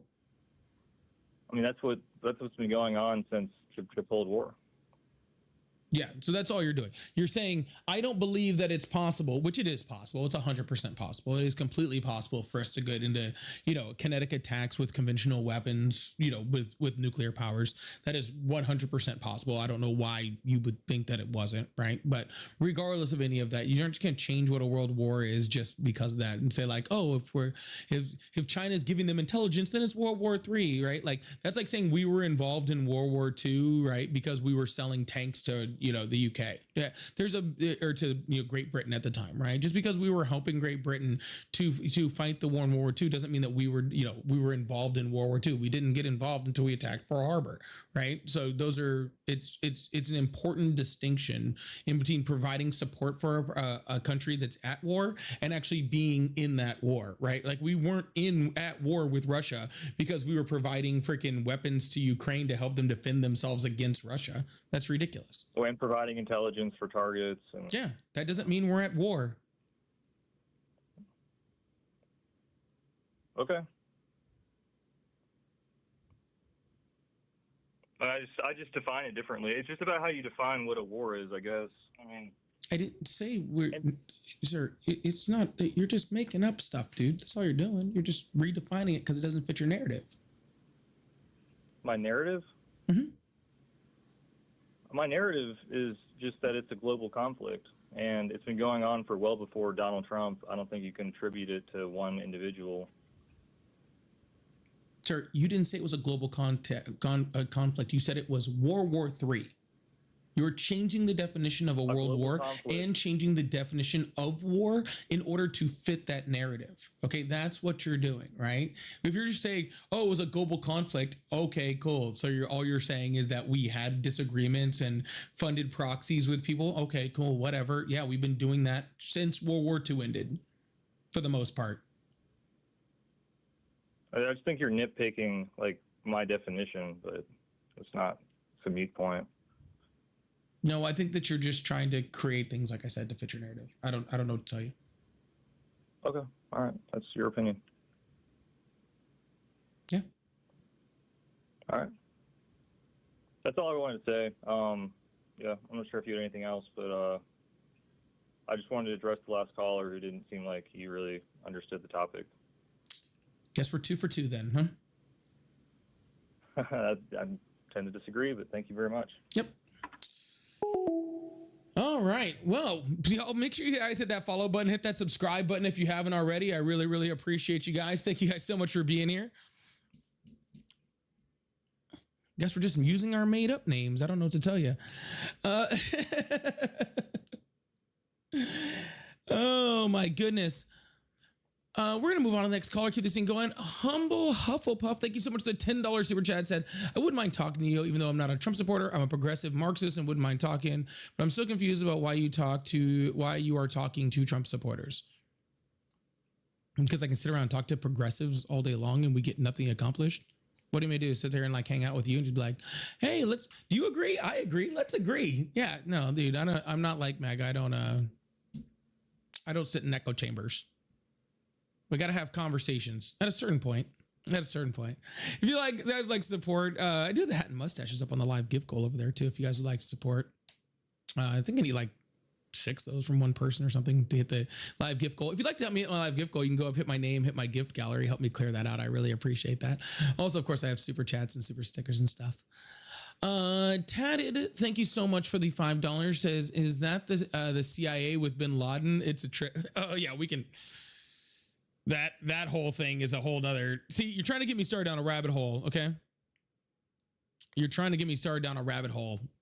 All right, Tatted, I know what you're doing. Which live are you in? You're in that one. I know what you're doing.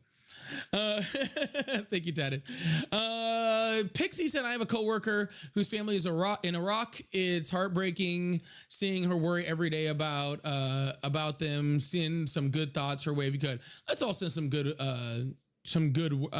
thoughts out to the people out there in the Middle East and Iraq, and hopefully everybody's doing okay. I really do mean that. Polly, is your first name polystyrene? Is that like glycerine? Glycerine.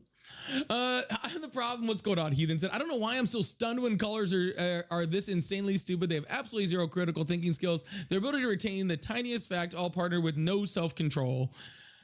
Yeah, actually the last guy, I think he was just trying to make a mountain out of a molehill over here, but I think that was the one before for sure. For sure, absolutely. Thank you so much, Heathen. All good things, says Polly. Are you that guy? Heart your show. Thank you so much. You are that guy. Heart your show. Thank you so much. And Scott said YouTube. Richard Medhurst is one great Iron Dome guy. All right, cool. I'll have to check him out. Say, I love that Roy Casagrande. He's freaking cool, man. He does a whole bunch of stuff. He be getting after it, man. He's like in that classroom. I want to go take a history class whenever he's teaching it. All right, phone lines are back open. I really appreciate you guys. You guys rock. Thank you guys so much. You guys are out here just being awesome. Is it 8 o'clock now? Oh my goodness. Oh my goodness. Hello, how are you? Oh, hi. I was totally not expecting a call to actually answer. Oh, hi. Hi, how old are you? I was calling to the live stream thing. Yeah, no problem. How old are you? Oh, how old am I? I am 36. Awesome. Do you still support Trump? For the most part, I'm moderate. I'm not super far right or anything like that, but it depends on the situation. I kind of go back and forth a little bit. No, I would say if you still support Trump, you're still pretty far right. But why do you still support Trump? I feel like what he's doing right now kind of has needed to happen. I noticed you guys were mostly talking about Iran, but my question for you would be, what do you think would happen if we don't get involved and let them just kind of continue doing what they are? And obviously, yeah, there's been a lot of involvement so far. I feel like at this point, it's kind of got to clean up the mess that we made, and I absolutely agree that we made that mess. Yeah, we've done a lot of really messed up things over there, but unfortunately, there's like some major civil rights and humanitarian rights issues going on. And are we supposed to just kind of sit by and be like, oh, like, we went and screwed up your country, like you guys are just kind of screwed now? Like, should we not take out the bad guys and try to like fix our mistakes? There's horrible human rights violations going on in North Korea, and Donald Trump went up there and saluted the generals up there, shook his hand, started writing him letters. There's major human rights violations happening in Russia. Donald Trump not only, meets with Putin on U.S. military bases, but he repeats Russian propaganda. He invites Putin to be part of his peace board, right? He just had to postpone his meeting with Xi Jinping, just this week, and there's horrible human rights violations happening in China, especially to the Uyghur population out there, right? So should we attack all of those countries militarily also? Would it not be kind of a case of keep your friends close and your enemies closer? Like, try to keep more of an eye on them. And well, why wouldn't we have that same thought process when it comes to Iran then? With Iran, they are not willing to negotiate. They're not they've been slaughtering their own people, like over 30,000 people dead. All of those other countries have done the same thing, and none of them are negotiating with us either. What's the difference?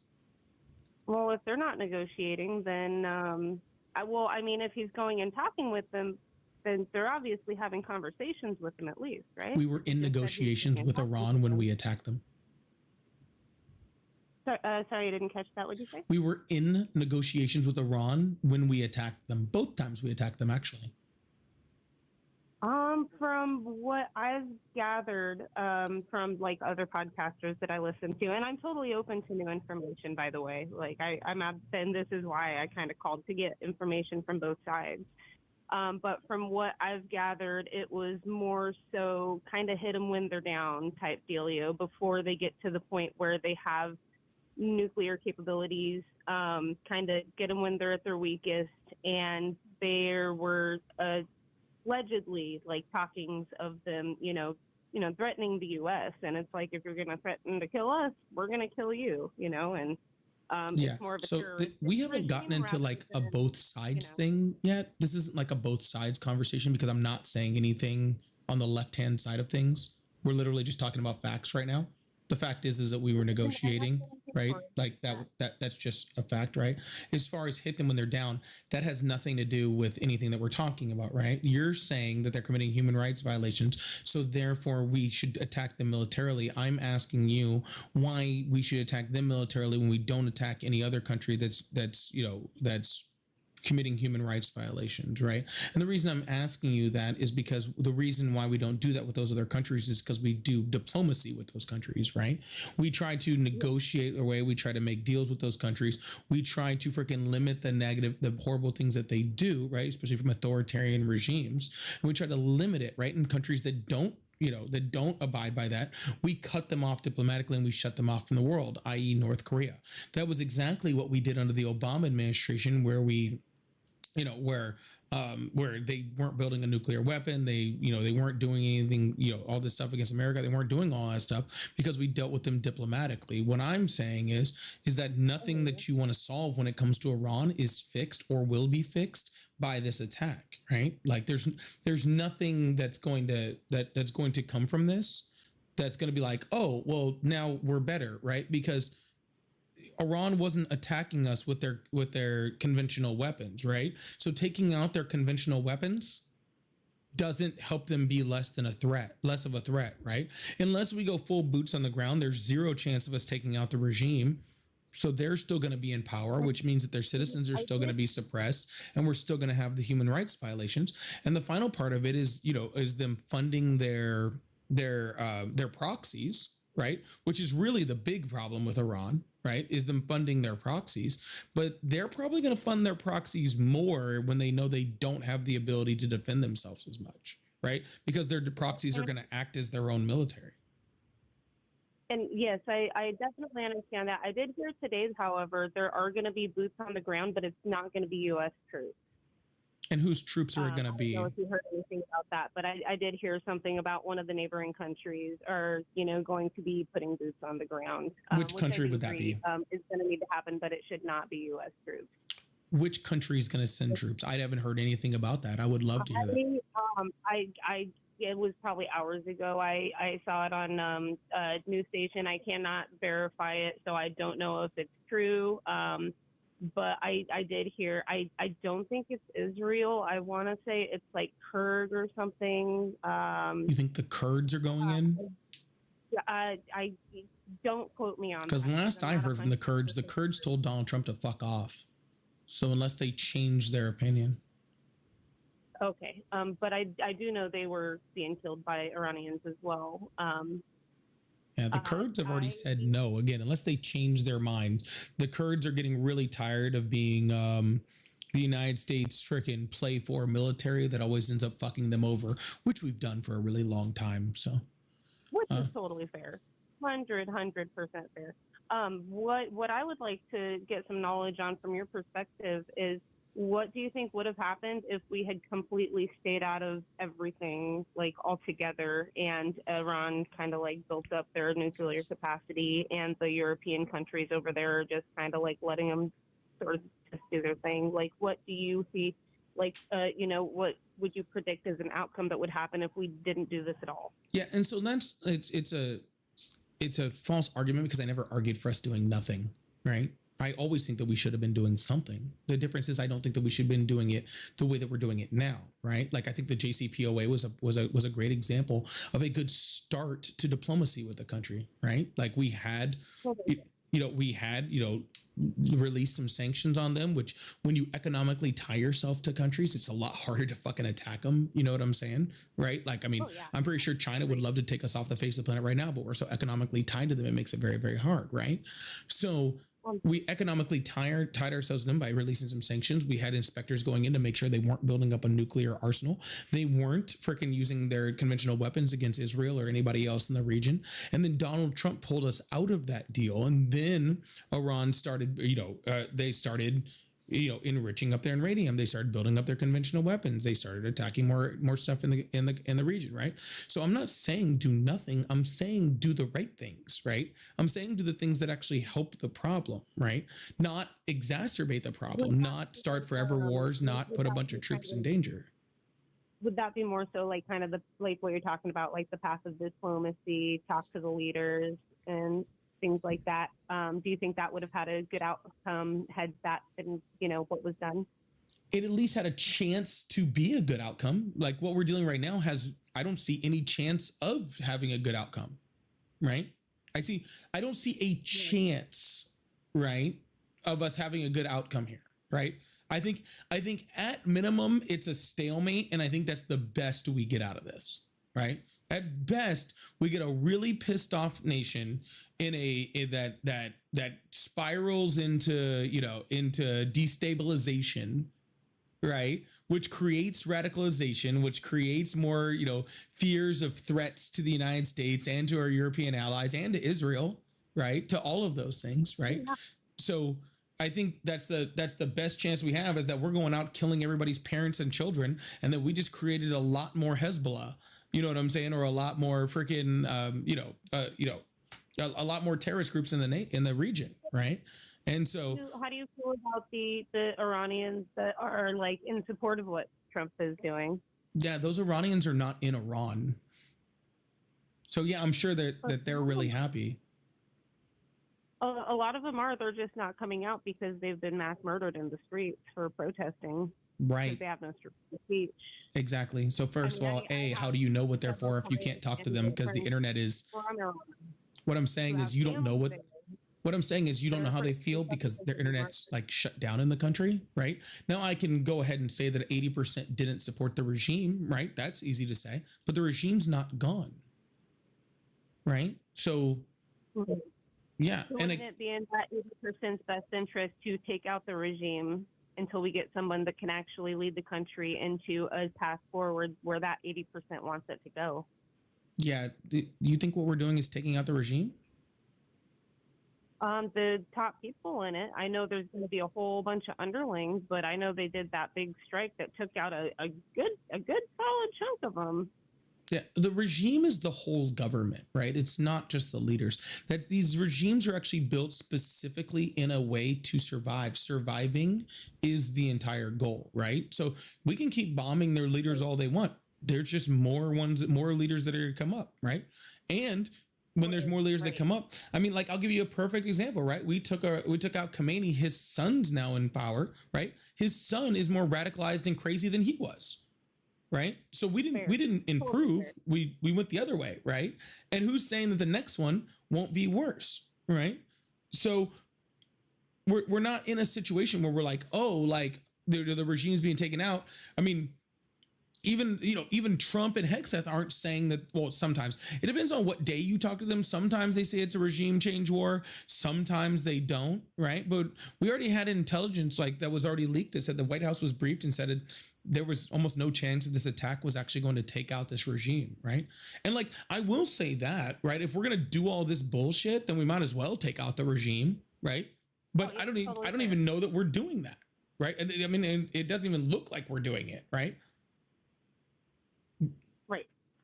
But I will say this, none of this is America first. Because like people are so afraid to go out into the streets and, Yeah, but none of this is America first. Donald Trump ran on America first. This is not America first. Donald Trump ran on no new wars. This is not no new wars, right? I 100% agree with that. I was not looking to get involved in any foreign bull crap. Sorry if I discussed it all. But any BS involving any other countries, like I wasn't even happy about getting involved in Ukraine, Russia, or Israel, Palestine. I'm like, it's their business. Let them deal with it. However, I will say, Iran has been death to America, death to America, death to America. We needed to do something about the nukes. Like that just had to happen. We can't have them sitting there, threatening us constantly every day, killing Americans, and just sit back and do nothing. Because you say about the nukes. If you look back, I will say Trump absolutely televises it and means it way more, which I don't agree with. I'm like, yeah, I know you should probably, but I will say it's kind of in the name of transparency because Biden did the same thing, Obama did the same thing, Bush did the same thing, and I remember all the way back to Bush, and I even remember Clinton, and they all did the same thing. They were what same thing? All had their fingers up in the Middle East butthole.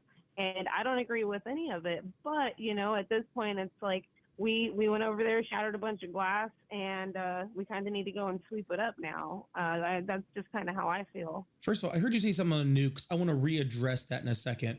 But you think that we pick up the glass by dropping bombs? Because that's not how you pick up glass in a region. Sorry, that was probably a bad metaphor. Maybe pulling out the weeds, like we ripped out all the flowers and then a bunch of weeds grew, and we definitely have to kind of like just get it at the roots. But unfortunately, this is something that country is going to really have to do on their own. I'm willing to kind of help them with that, but if there's a country that's saying, we're going to kill Americans, we're going to kill America, I'm like, I'd rather us kill you before you kill us. Sure, they were just saying like they had no ability to effectuate that, right? Yeah, but they're taking it on everybody around them, including people that we are allied with. No, they weren't. Not until we attacked them.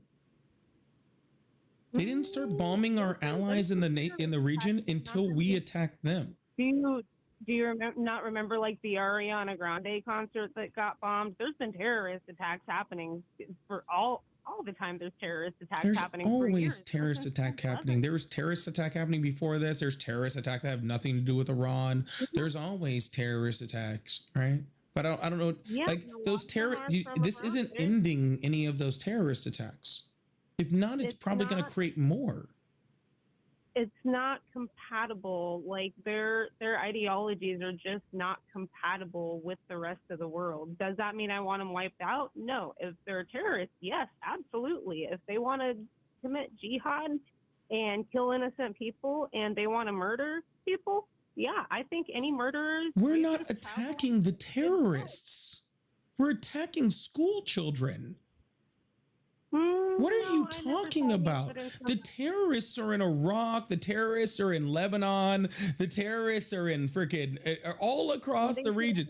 The terrorists are everywhere else. They fund the terrorism, and that hasn't. Hold on, ma'am.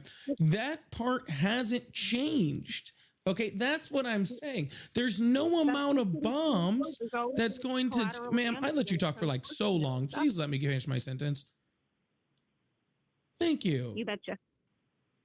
Like that's the whole point of what I'm saying is none of that changes. Okay, you brought up the nukes, which doesn't even make sense. I'm not letting you off that freaking hook. We're coming back to that. Okay, but if we're gonna start attacking every country who doesn't like the United States militarily instead of being diplomatic about the situation, then guess what? We're gonna be at war with every country on the planet. Okay. Like nobody likes this. I think this idea that other countries like us is crazy. Okay. Let's also remember, like I said, the only reason the Islamists are in charge in Iran is because we put them there. Okay. We put them there, right? Because we were afraid of the communists. And now they're in charge and they're fucking a whole bunch of shit up because our involvement in Middle Eastern countries never works out well. That didn't work out well in Iraq, didn't work out well in Libya, didn't work out well in, well, I guess Libya doesn't count, but Afghanistan, anywhere in that region where we go in, we fuck it up, we don't make it better, right? Like we don't help the situation. And I just don't know why people think for some reason that this time is going to be the time that changes that, right? Like this time we're going to go in there and we're going to do a regime change and we're going to bomb stuff and we're going to do all of these things. And this time it's going to be better.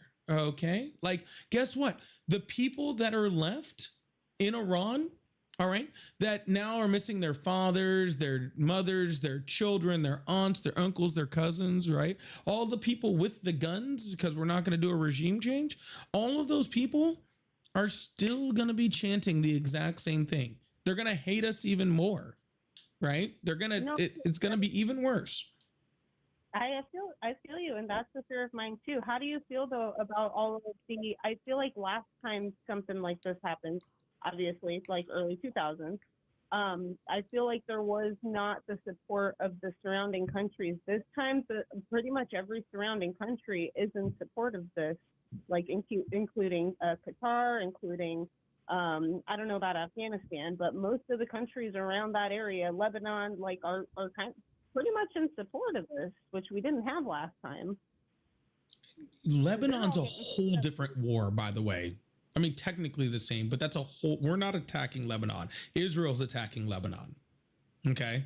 Israel's attacking Lebanon. They're about to probably go boots in the ground in Lebanon, which is a whole different situation. Okay. Oh, I didn't know about that. Can you expand on that? Yes, I can. But no, Saudi is like in negotiations with fucking Iran, right? Like UAE is in negotiations with Iran. They're all trying to just get Iran not to hate them because the US is launching military attacks from their countries. And so Iran is attacking them and they're trying to make sure that their oil can get moving because they actually care about the money, not about any of that other stuff, because Iran is disrupting things by attacking like UAE's freaking oil depots and freaking Dubai's airport and freaking stuff like that, right? So that's a whole other thing. They're not in support of it. They weren't given a fucking choice. Lebanon is a whole other thing because Israel is constantly trying to attack Lebanon because Hezbollah is based out of Lebanon, and Hezbollah decided to freaking attack Israel based off of this attack because Hezbollah is funded by Iran, and the Lebanese government is trying to stop Hezbollah so that they are trying to say they're stop Hezbollah. I don't know if they're actually doing it or not. so that Israel doesn't attack them, which at best case scenario is just going to turn into a Lebanese civil war. Gotcha. Okay. And this is why I'm here, is to be on ideas and learn. What would you say would be the best course of action as of everything up to right now at this point, at this moment? Do you feel like it would be best to just like pull out everything? Do you feel like it would be best to continue with what's going on? Like, what would be the path to peacefulness, and like what would be the best resolution for a solution for all this, in your opinion? You want my honest opinion? You're not gonna like it. Yes. Yeah. I that's okay whether I like it or not. That's your opinion. Yeah, there isn't one. Sorry, what was that? There is not one. It doesn't exist. There is no peaceful resolution. There is no good outcome. There is none, right? And that's the sad part, right? Because this is what should have been thought about before we went in, right? Like if we leave now, we accomplish nothing and the country is radicalized, right? Bad outcome, right? Horribly bad outcome, right? If we stay until regime change, we're in an extended long war where a lot of Americans are going to fucking die, right? Because we're going to have to put a lot of boots in the ground to invade the country. That's also not an acceptable outcome, right? There's no scenario in here that's an acceptable outcome to me. So like I don't, that there is no good answer to the question, to be honest with you. The best case scenario, I guess, if you just want like the best case scenario is that Iran decides they want to negotiate and they put in some type of leader that is more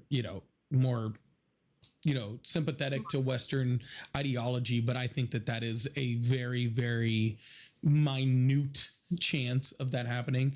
I mean, like 1% of 1% of 1%, right? Like I just don't see, like, what's your preferable outcome? Like how do you think we win in this? I think like in a perfect world, right? In a perfect world, more moderate Iranians, like the people that I've met, because I've got several friends that are Iranian women who have been there and lived there and escaped the regime, that came to the U.S. and got their citizenship, and they go back and visit, and they don't anymore, but they've told me like a lot about there, so I know a little bit about it.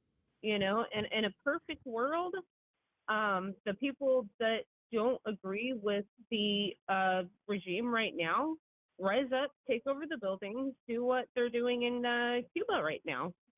Take over, and put themselves in power.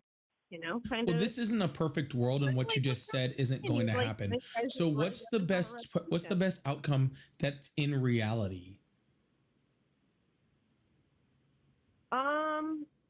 Well, preferably to not have anybody else die, but again, that's in a perfect world. Again, I need something in reality. What is your best outcome to reality? That's in reality, okay? Because the whole rise up thing, that's not reality, right? The IDRC is still in control. They still have all the guns. If they try to rise up, they're all going to get killed, okay? So that's not reality, right? So Cuba's a completely different thing. We've completely starved out Cuba.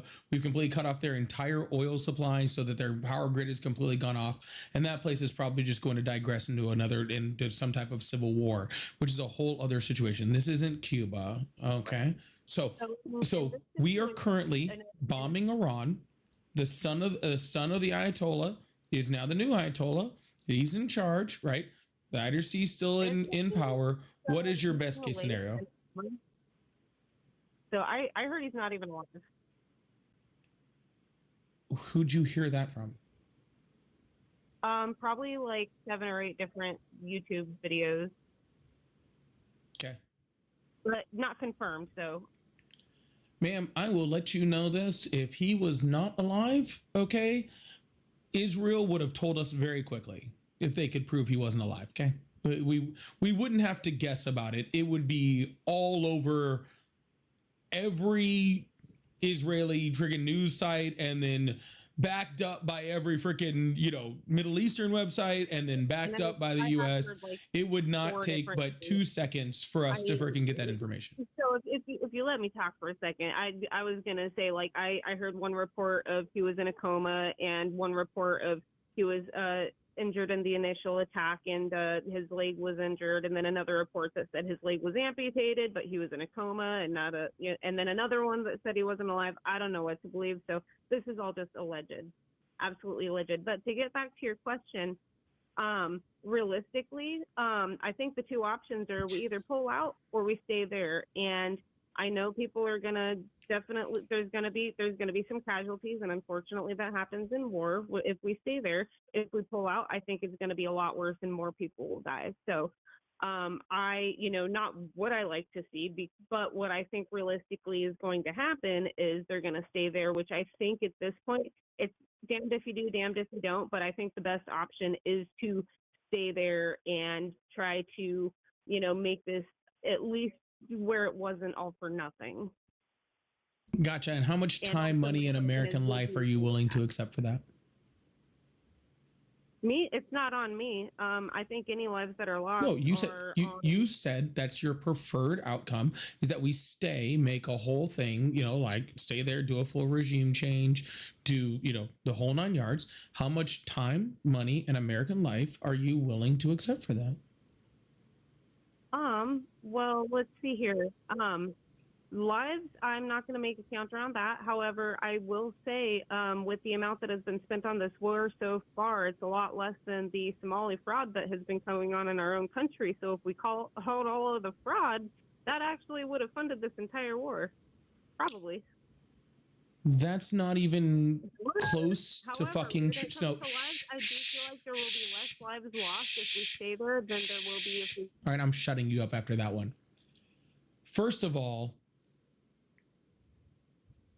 that's the dumbest comment I've ever heard in my entire fucking life. And I do this every day. Okay? I just want to make that very clear, that might be one of the stupidest things I've ever heard on this live. Okay? And I do this every day. Okay? Thought we were having a general conversation over here. Okay? This war is costing over $1 billion to $2 billion a fucking day. Okay? A fucking day. Okay? That means that every day that this war goes on, okay, it is quadruple the highest estimates of any fraud that happened in Minnesota over the course of years. Okay? Over the course of years. The highest estimates. All right? So, we could get out of this? Probably, we could get, ACA subsidies out of this. Actually, I think we're already like a third of the way through like all those ACA subsidies that, that Congress shot down, right? We're a third to like a halfway to all that money that we couldn't afford for ACA subsidies.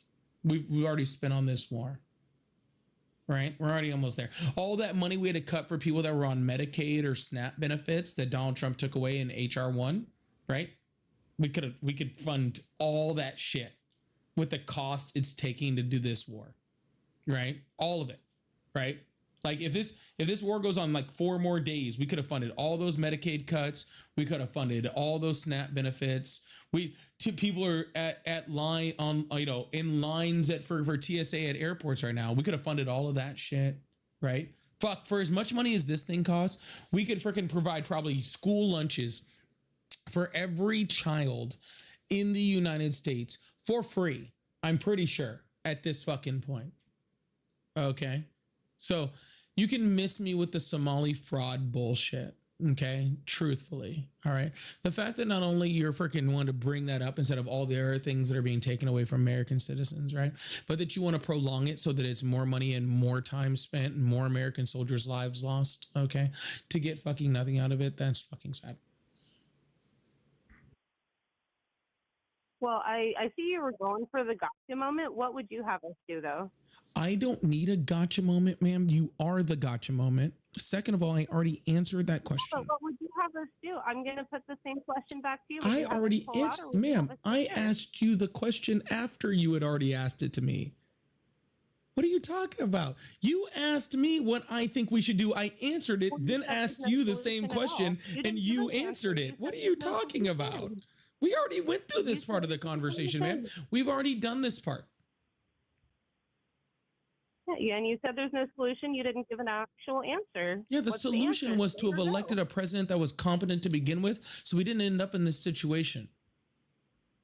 That's the Okay, well, answer. coulda, woulda, The shoulda. answer It's is we could have really put in now. Kamala Harris, okay, who wouldn't have put us in this fucking war, right? So that we wouldn't have had to figure out how the fuck we were going to get out of it. That would have been the best. That would have been the Well, best answer, that's okay? But you know, too she late. You laughed can't try funny, for so we didn't get right that. now. I'm saying right now, going forward, stay or go. Simple answer. Stay or go. What would you have us do if you were the supreme leader of whatever the fuck country? I don't care which. But if it was your decision on to stay or go, what would it be? I would have. I'm not answering that question because if I was the supreme leader, we never would have been in this. No, I actually had the balls to answer it, and you don't have the balls. Congratulations, To answer you're the one that's up here that's freaking trying to be a moderate and halfway support Trump. I'm not. Okay. I'm not gonna say what I prefer of the bad options that Donald Trump created for I us. agreed with you on. Yeah. I'm not going to sit here and try to pretend like I'm going to make an answer, okay, between the two bad things that Donald Trump has allowed us to put in there. This is Donald Trump's fault. He put us in this shit, okay? He can figure out how to get us the fuck out. It's not my job, and I'm not answering that Figure it question. out. So you're trusting him to figure it out then? No, I'm trusting that he won't. Okay. Well, so you don't want him to succeed, which would screw America. Again, if I the way to fix it would have never been to be in it, and he already fucked it up. What I'm saying is he's already gone too far. For that now, Yeah.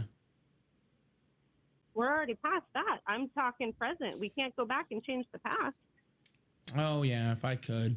Man, I could have done so many things in life. Yeah, Like there's a lot of stuff not that, ended you up know talking what, to you and just This is why we have to learn from history, which is what you said in the beginning, which I agree with. if we had learned from history again, we wouldn't have elected Donald Trump. But you're trying to sit here and make me make a decision on something when I gave an answer in a perfect world, and you're like, no, that doesn't count. But yet you want to backtrack and be like, I'm not going to give an answer. So that's kind of a pussy move, in my opinion. I gave an answer. You didn't give an answer, so that's on you, bro. I am 100% okay with that. Okay, that doesn't bother me in the slightest. Okay, I have outlined to you that there is literally zero good answer from this point on. And I'm not going to freaking sit here and try to pretend and make up some shit, okay, to appease you. Hey, As an answer because I'm a nice person like that, and I'm not trying to argue with you. I'm just man, trying you to get can be information nice and wrong. That's okay. You don't. There is no qualification. Nice and wrong are on two different scales completely. Okay, I've already detailed that there is no right answer because we're already fucked. Okay, so now you're asking. Now pretty much what you're saying is, well, now that we're already fucked, which way do you want to be fucked? And I'm not answering that fucking question. Okay. Do you want it in the ass or in the tank? Because yeah, exactly. So I get it. I absolutely understand where you're coming from. Well, and you voted for it, right?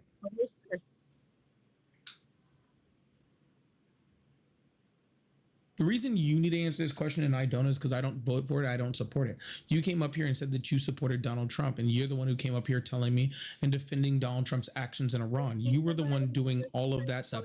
I haven't done any of that stuff. You were the one that was defending Donald Trump's actions, freaking justifying the reasoning for it and justifying your support of Donald Trump.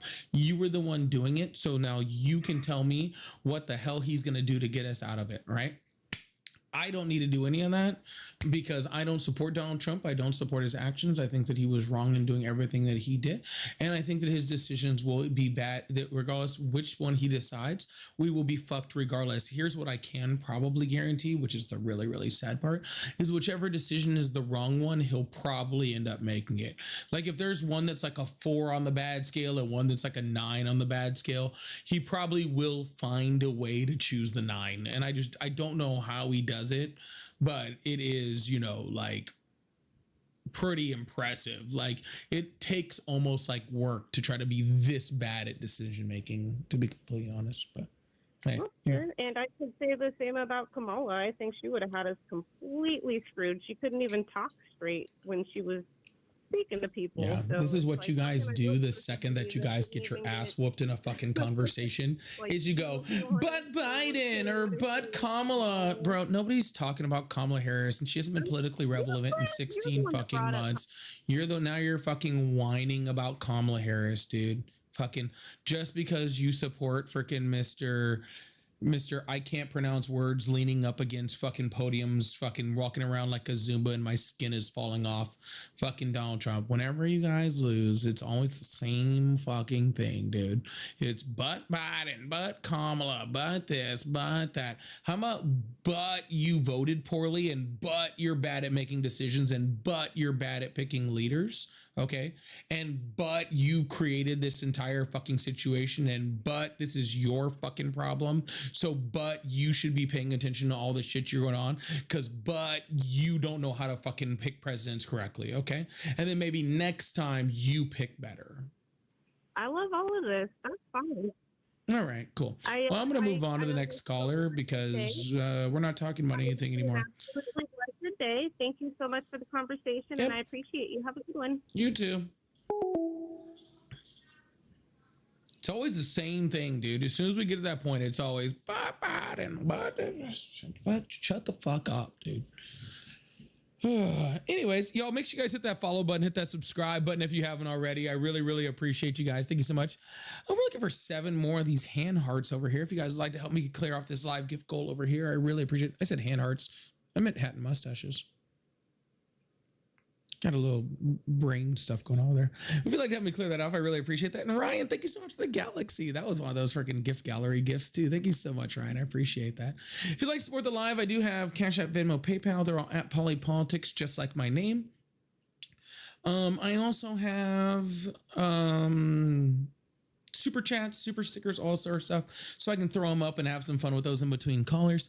Scott, thank you so much for the $5. Said, what pisses off Trump what pisses off Trump wants others to enter and they're saying no thanks? Does he not about entering World War II after?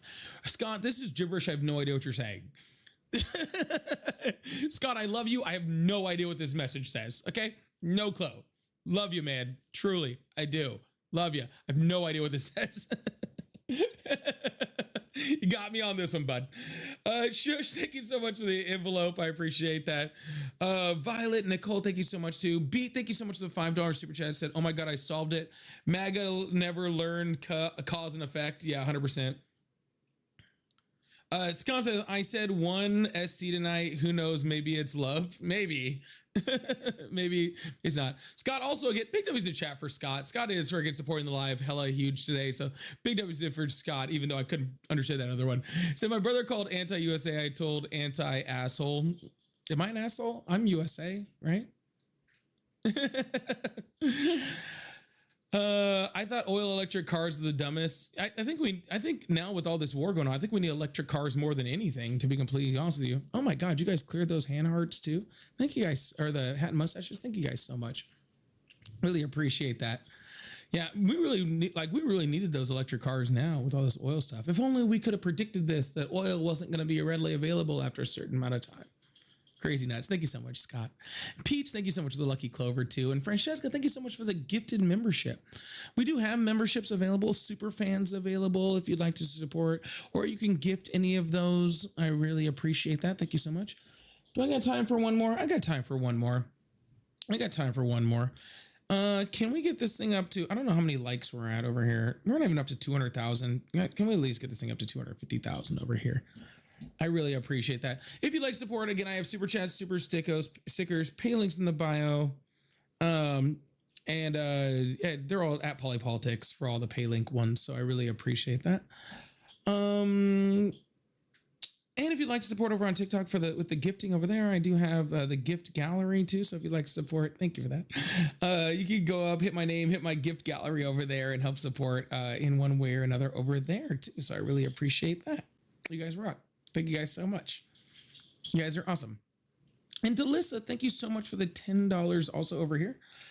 Let me turn on the phone lines too. Sorry. I said, America's fucked because MAGA didn't pay attention to history and voted dump truck for president. We are all paying for this mistake fuck up. Yes, we are. Yes, we absolutely fucking are. Thank you so much, Delissa. I really appreciate that. And again, if you didn't hear me earlier, I thank you for the one yesterday because I know I didn't mention it on live. So thank you so much. I really appreciate that also. Francesca, also thank you for the gifted membership. Thank you so much. Hello, how are you? How we doing? Doing great. How old are you? All right. So I randomly just came How old across, are you? Your live, and might I say, hello, sir? Are you there? Can you hear me? Oh, can you hear me, sir? Yes. How old are you? 36. Awesome. Do you still support Trump? I do. Awesome. Now continue with whatever you're saying. Appreciate you. Okay. Thank you, Francesca. I randomly came across your live, of course, and I do agree that you make some valid points. But would you agree that just in a regular person's life, that when you have a goal or some type of accomplishment that you're trying to reach, it takes a bit of time, correct? Yeah, of course. Do you agree that in this generation that things, especially with electronics, people want things immediately, correct? Is that right? Yeah, what's your point? I'm saying that I support Trump because I feel like it's a strategic move that he's playing. I feel like he's playing chess in this situation, especially dealing with the Iran and Venezuela, the oil situation. And of course, we all know that Venezuela's oil is kind of trash. And obviously, most of the world's after Iran's oil, right? And I'm talking about the United States as a business aspect. That's the point that I'm speaking from right now. Yeah, I don't really understand what you're saying. The reason why we cut off Venezuela's oil is so we can try to stop Cuba from doing whatever the fuck Cuba wants to do, because Marco Rubio has a vendetta against them. And when it comes to Iran, yeah, it's another Middle East war because of oil. Like, awesome, I guess. We were energy, sir, we were energy independent in 2024. We were outproducing Saudi Arabia and Russia. We were setting records. Why do we need Middle Eastern oil? Well, weren't we getting taken advantage of by all of these other countries that we're supposedly protecting, right? No. What do you mean? I mean, no. You asked, were we being taken advantage of by all these countries that we were protecting? And I said no. Yeah. No. Why would you not agree with that notion? What country that we were protecting was taking advantage of us? Most of the countries in the Middle East, where we have most of our air, name one. Our air bases and our military bases that are currently being attacked, that has been being attacked for the longest time. Do you see New York right now? Not currently, but it's kind of hard to see from Florida. Yeah. Everyone forgets that 9/11 was literally 20 years ago, 21 years ago. And 25 years ago? To do with race, but the way that all of those things, the way that played out, there should be no reason how all of these prices, especially dealing with oil, of course, is causing all of this inflation and whatnot, but the way that New York is looking right now is a prime example of how everything else can go with that type of leadership. And I personally feel like that's what Trump is strategically trying to rid of. Israel may have a hand in what we're doing. You know, obviously it's a teamwork thing that we're doing right now. But I think that they're going to I think that they're gonna bleed themselves, Israel, and we're no longer gonna need them somewhere in the near future. If things play out the way that they're, as like how I'm seeing it from like a chess standpoint, like do you get what I'm saying? Like, do you agree with anything that I'm saying? Sir, I don't know even what the fuck you're saying. Okay, you're not saying anything that is even worth me fucking trying to bounce through my fucking brain cells in order to figure out what the fuck is going on. Dude, I don't know what the fuck you're fucking saying, bro. Like, straight the fuck up. Like, do you have this is complete fucking incoherent word salad. What the fuck are you saying to me? This shit is funny, dude. Thank you for hearing me out, brother. Did I hear you out? I don't know what the fuck you said. I don't know what the fuck you just said. You just thanked me for hearing you out, and I don't know what you just said to me.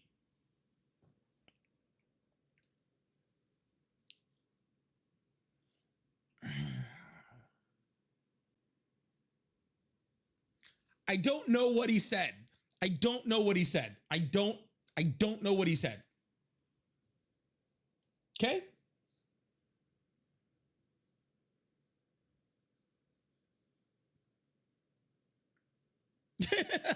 I have no clue. Okay? Oh my goodness. Sorry. I'm good. You're good. We're all good. All right? We're all good. Everything is great. Everything is awesome. Everything is awesome. Everything is awesome. B, thank you so much for the $5 super chat. Said, but Biden was the worst president, the best president, really. He did everything, never thought I couldn't really do. Is that a quote from Donald Trump? Or was that a quote from that last caller? I'm not even sure. I can't tell the difference. That's the sad part, Beat. Thank you so much. Hello, how are you? Hello? Hi, how old are you? 20. Awesome. Real quick before, do you still support Trump? Yeah, what about it? All right, awesome. Tara, thank you so much for the $50. I really appreciate that. Thank you so much over on Venmo. I really appreciate that. Said, I will never understand women who support this man and his regime ever. Thanks, Polly, for as always for all you do. Huge W's in the chat for Tara. Can we get to the point yet now? Yeah, the point is shut the fuck up while you're on my live until you're spoken to, okay? All right, cool. Big W's in the chat for Tara for the huge $50 over on Venmo. I really appreciate that. That is absolutely huge. Thank you so much, Tara. Big W's in the chat for Tara. Awesome. Thank you so much. Fucking come up while I'm talking to people on my live. Like you go here. Who the fuck are you? I should just hang up on your ass for interrupting me. Hello, are you there? Oh, there you are. What's good? Yeah, I'm already annoyed with you, okay? So, bye. Yeah, that was already 2 annoyances in a matter of like 5 seconds of him actually being on the call. So I'll just move on. It's not a big deal. Yeah, truthfully, it's not a big deal. I told you to go away! I just wanted to yell at him. That was all.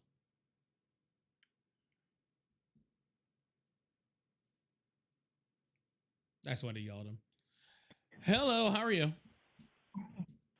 Hi, buddy. Hi, how old are you? 48. How are you? How old are you, sir? It sounds like you're trying to talk to me from another room. Yeah, I'm driving a truck right now. I'm speaking through a speaker. Well, I really appreciate you out there driving those trucks. I think that is super important for America, for truck drivers to move. Unfortunately, I can't fucking hear you, so that doesn't really help the situation, okay? Be safe out there, though, all right? Be safe. Really appreciate truckers. W's for truckers, okay?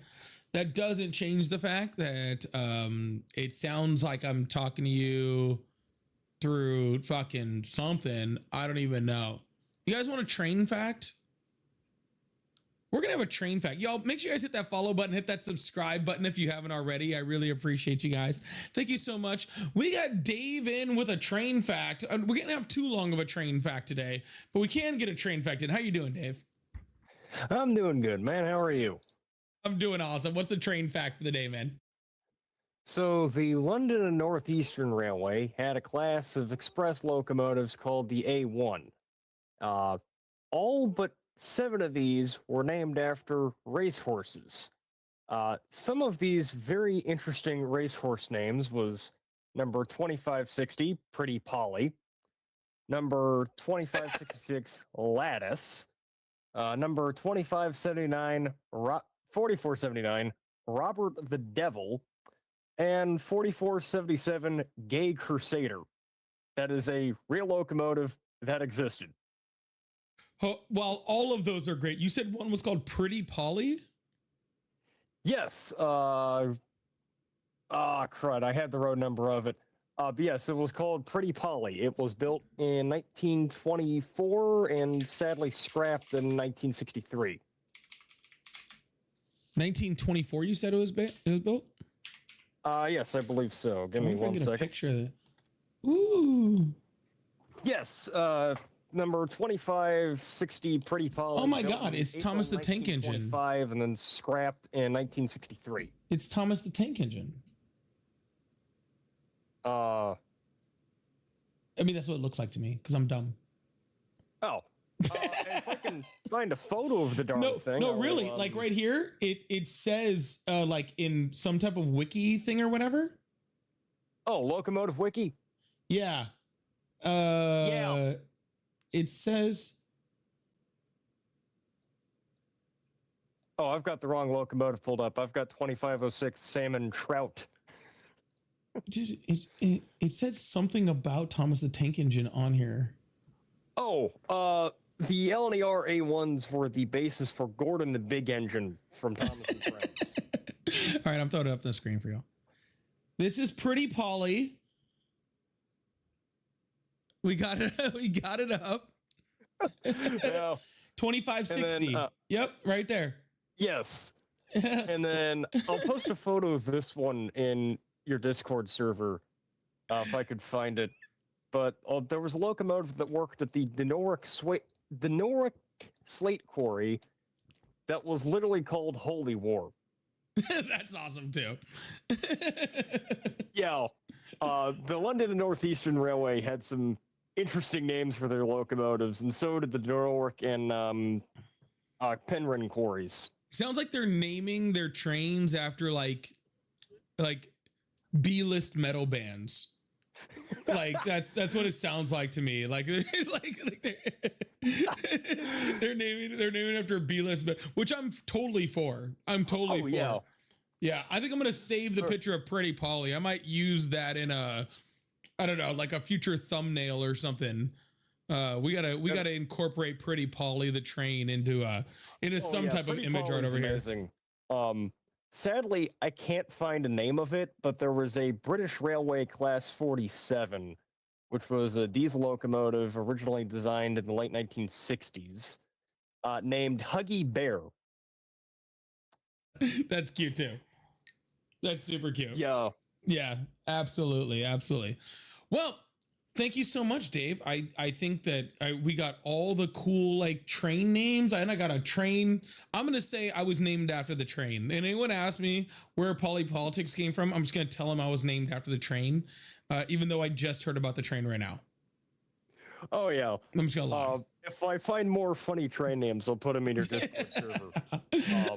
But so far, nothing can top Pretty Polly and Holy War in my eyes. Nope. I think those two win.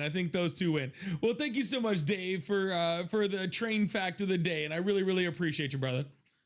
Yeah, have a good one. And have a good stream, man. You too, man.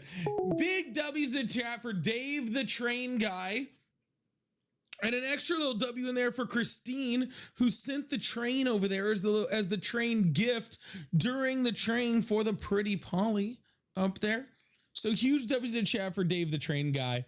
If you guys are new to the channel, Dave the Train Guy does make some appearances, especially towards the end of lives when we get slow in lives. Dave the Train Guy comes up and tells us just the coolest train facts. He really does. I've learned so much about trains from Dave the Train Guy. He is absolutely awesome. If you get him going, the whole live will become trains. I'm pretty sure he could just do his own live talking about trains, and I'd probably show up and stay for probably longer than I should. Okay, just being honest, I'd probably stay for longer than I should. All right, y'all. I think with Dave the Train Guy and us just pulling up to that 3-hour mark, pulling up to the 3-hour mark, like I just, like I'm a train over here. Chrissy, thank you so much for the money gun. I appreciate that. I think we're going to go ahead and end the live. We're going to be back on tomorrow, 7 p.m. Eastern, 6 p.m. 6 p.m. Central. I was going to say Pacific. It's not even Pacific. That's like 4 p.m. Pacific. We're going to try to be on around that time. So I'll see you guys tomorrow. Make sure you guys are in the Discord. Make sure you guys hit that follow button. Make sure you guys hit that subscribe button. Turn on notifications so you're notified. Make sure you guys are checking out my content. I posted new stuff today too. So make sure you guys are checking that stuff out before you guys leave. There's 800 people in my TikTok right now and like 700 in my YouTube. I expect there to be that many more likes on my video when I get off. Okay? So go check out my new video today. I really appreciate you guys. Go do it now. Go do it now. I love you guys. I'll see you guys tomorrow, okay? Smoochies. Love you guys. Bye.